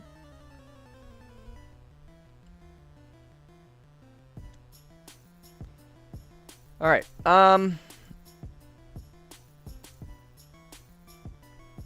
If you guys are new here though, and you're not yet subbed to the channel, do me a favor, hit that sub button.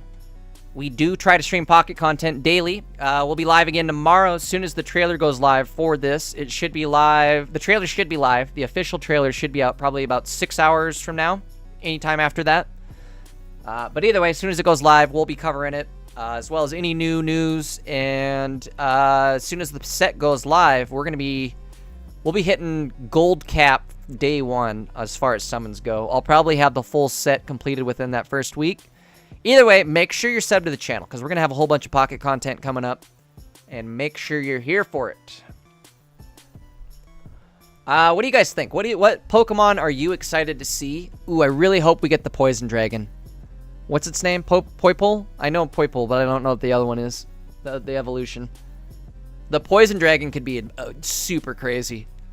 I wonder if they would do a Dragon type and have him be Darkness... Psychic is what I would do, maybe, for the energy types. He's got to have something poison orientated though if they do end up adding him. Naganadel, is that how you say that? Naganadel?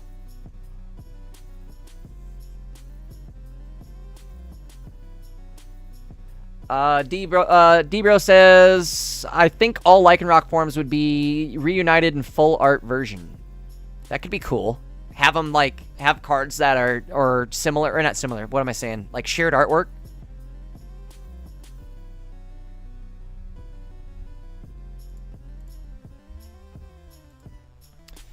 Oops.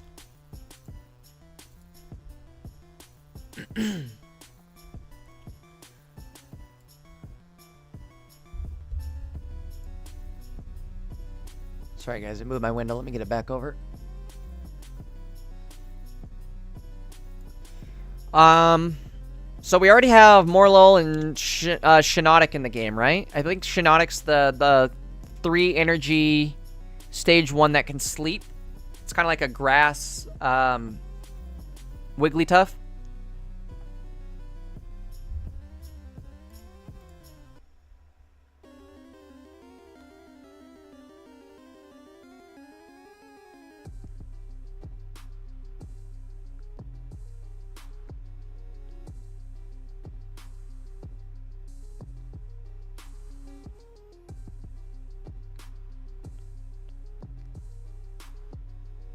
Naganadel? Is that how you say it? Naganadel. I think you're right.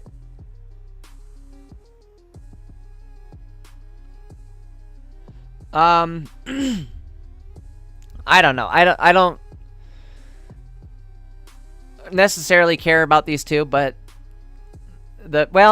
maybe these are ones that they skip over considering we already have them in the game, and I really don't see anybody going absolutely bananas for a Shiinotic EX, right? Keep that out of the game. A Dewpider and a Araquanid or whatever his name is. Araquanid. God, the Gen 7 has probably the hardest to say names out of any generation.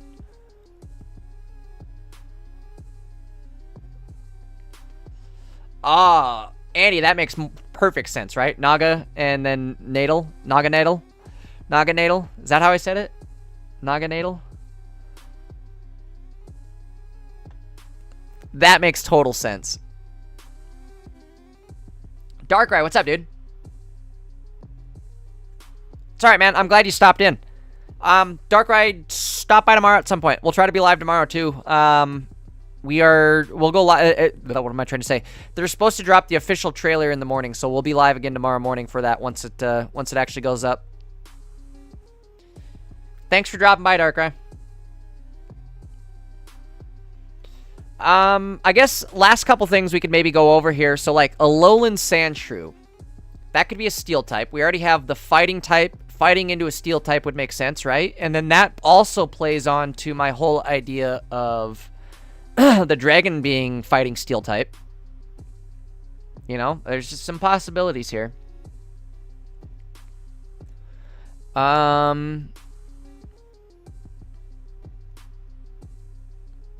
I wonder how they're going to do the Tapus. I don't know. We're starting to get up there if they decide to make every Tapu an EX, right? So let's say they make every Tapu an EX, and then they make... Like, I could imagine the Tapus being, like, maybe...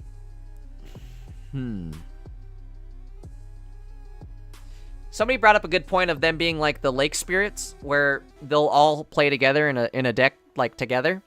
But if that is the case, how would the energy typings work? They'd have to double up on some. Because we can't have three different energy types.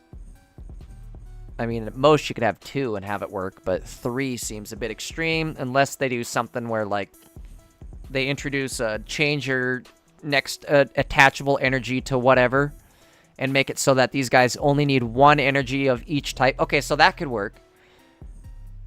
Huh. D-Bro says, I think that only Tapu Koko has a chance to be an EX from the start. That was kind of what I was thinking too, right? If they were going to EX one of these, it's probably going to be Koko. Maybe Finny.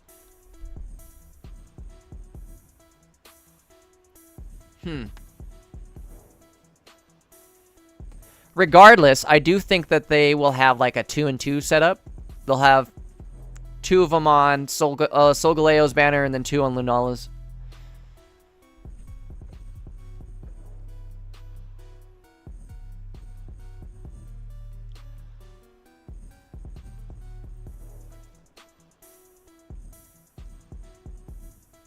They did specifically mention too that we're going to get more extremely powerful support cards at the end of that original, like, leaked and translated statement. So I'm curious what we see for support cards. Also, I'm curious if Mimikyu is going to have some sort of ability. Does Mimikyu have an ability in the TCG? I'm sure it does, right? Mimikyu ability. TCG. Alrighty, one sec.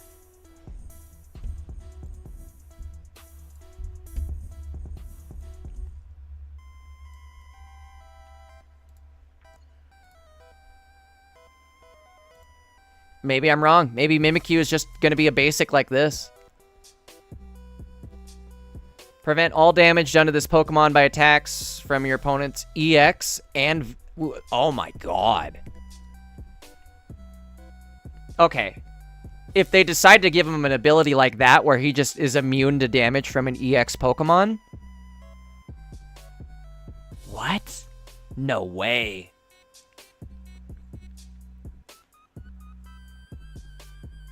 That could be the most overpowered card in the entire game. How the hell would you even kill it?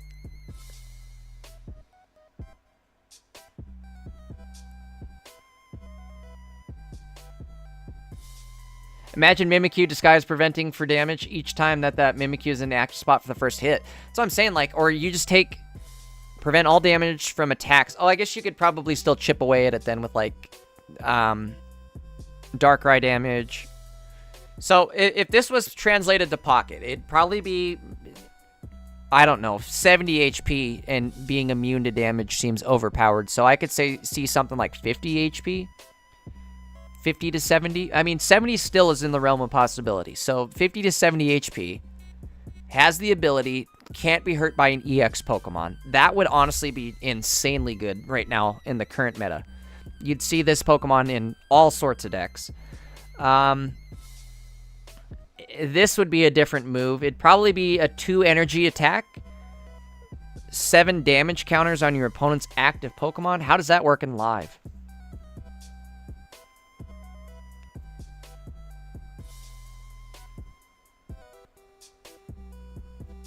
Would that just be...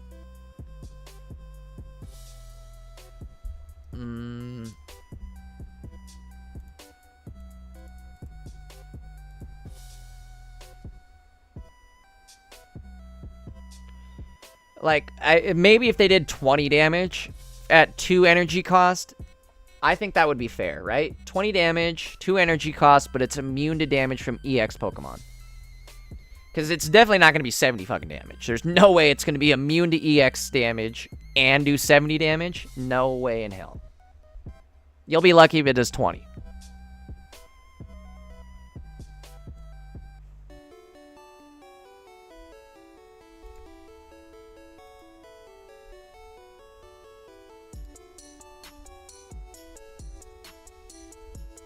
Guys, real quickly, a quick reminder to everybody. If you guys have not yet dropped a like on the stream, do me a favor, hit that like button.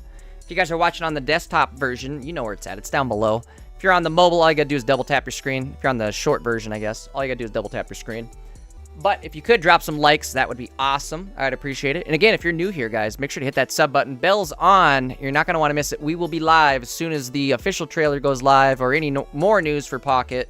As well as basically daily. We go live pretty much daily, stream the game all week long. We play. We will be in a tournament this Saturday and the following Saturday. Once the new set actually goes live, we'll be in a tournament with the new set. So make sure you're there for that. Again, make sure you're subbed to the channel. You're not going to want to miss it.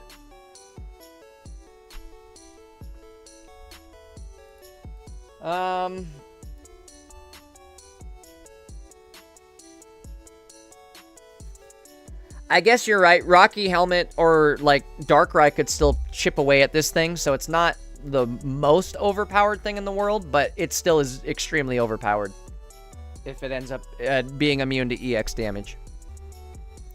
But, again, that's just going off of what the basic is in-game. So, again, maybe this isn't going to be an EX. I could be wrong. This is probably just going to be a basic. Like a junior basic, no EX. Let's see. What else we got? What else we got?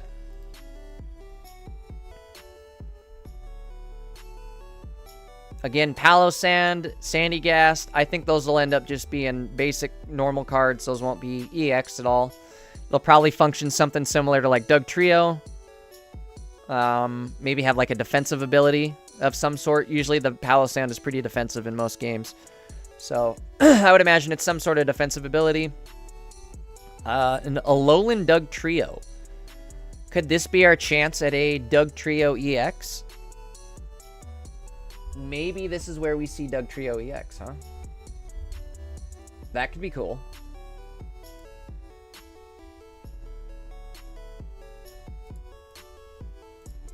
Oops.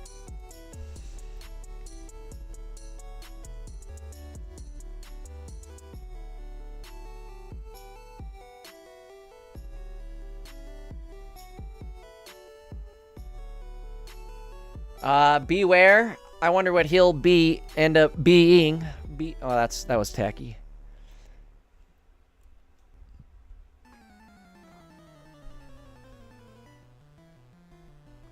Zaora.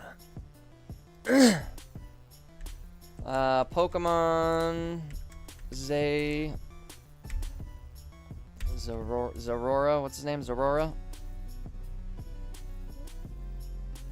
TCG. Let's see. What does he end up looking like? Here's a card I could end up seeing him having right here.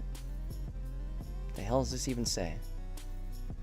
Open image in a new tab. Okay, so he's a basic, pretty low HP. Again, this is the live version, not the Pocket, so these numbers are not right at all. This is just us comparing the live to the Pocket. But he could end up being 120 HP. I think the HP on this would probably be lower. Probably be under 100. 2 energy. That sounds about right, though. This attack does 20 more damage for each of your opponent's benched Pokemon. I could be something like that. I could definitely see something like that. If that ends up being the case, then this would be a decent card. I don't know what I would pair it with right now, though. Is the thing? I don't know.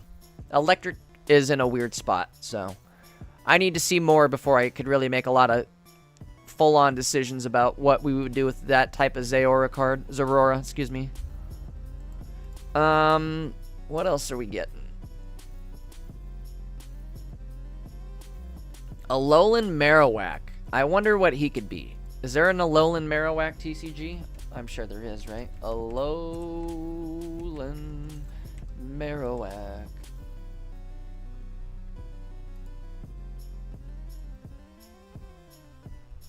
That's not what I'm looking for.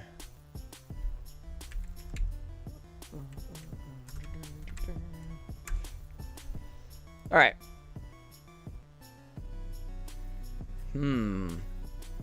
Crazy. It might end up being a Psychic-Mon. Let's see. What's he do? Open image, new tab. Alolan Marowak. Spirit Smash. Discard the top card of your opponent's deck. If the card you discarded is a Pokemon, this attack does damage equal to that Pokemon's HP. There's no way we're getting that ability. Maybe? Holy smokes, that would be nuts. Discard the top card from your opponent's deck. There's no way. I mean, there's maybe something where it's like, look at the top card on your opponent's deck, but there's no way you're discarding one of their cards in a 20-card game. That would be the best. This would be the best card in the game. You could just mill them out, and they'd be done. All you got to do is mill 2 cards. Oh, I milled your Charizard. You're done. Oh, I milled your 2 Darkrai's. You're done. I guess Darkrai'd probably be a little harder to get off in time, considering it's a stage 1 evolution. So, either way, you would be able to screw over your opponent super easily with this card. I don't know if that's going to be the full-on case there. This is a big question mark. Maybe. What's the fire version do? Close. You can't read that.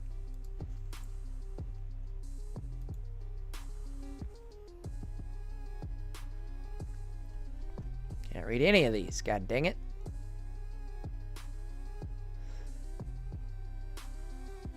Dance of Flames. I can maybe read this one. Nope.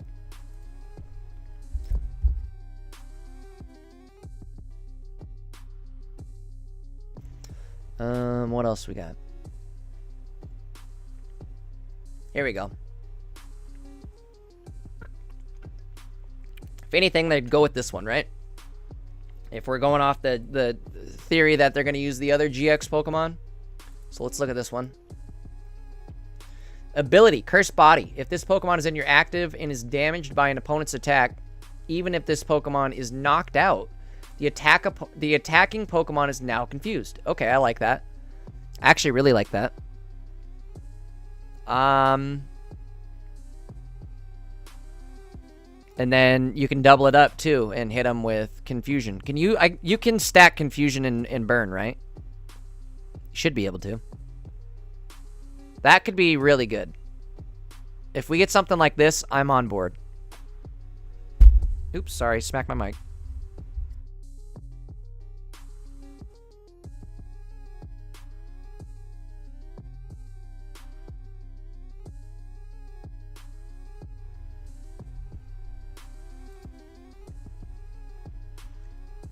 Well, what else haven't we covered? That's about everybody, huh? I mean, at this point, we could theorize all day long. Until we see more of the actual cards, we won't really know. Oh, there's one more I want to check. Let's do Alolan Muck. Alolan Muck. Oops. TCG. All right, what do we think he'd be? Probably, well, maybe not. I don't know. Let's check the GX card. Oh, I can't read that. Come on.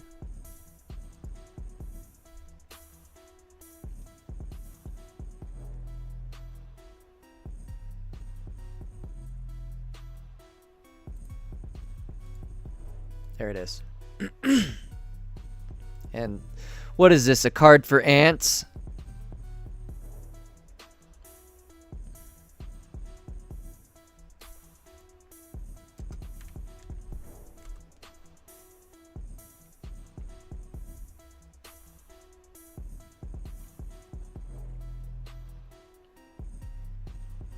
I don't see them having a 0 energy.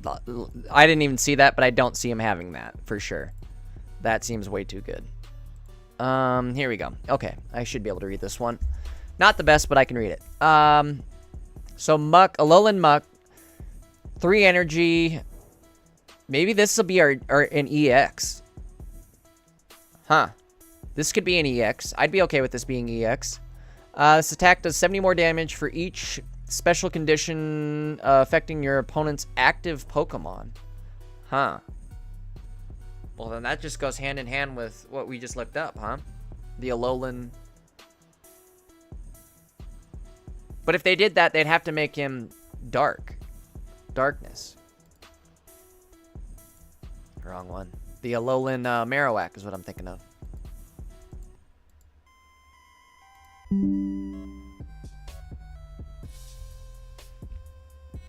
We back? I think OBS just crashed because I showed a card I shouldn't have shown. I think OBS has some sort of like protection, like I don't know, some sort of protection thing built in where if it sees something it shouldn't, it automatically just crashes. Kind of a weird thing. Like certain copyrighted content, it just crashes.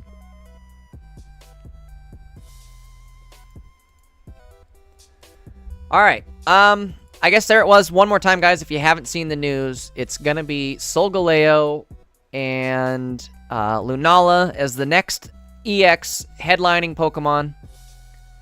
I am going to say, though, guys, I think I'm going to wrap up stream for now. I got to get some food going, so that and the trailer. The actual trailer is supposed to drop in probably like T-minus 6 hours, maybe even less than that, like 5.5 hours. So I want to be up for that. I'll probably live stream that whole event as well. Probably make a video on it too. But the official trailer should be dropped tomorrow within like 10 hours from now. And it'll definitely give us a bigger insight as to what we can expect out of at least a handful of cards coming on the 30th. This is dropping on the 30th, so less than a week away. Either way, guys, I appreciate everybody stopping out tonight.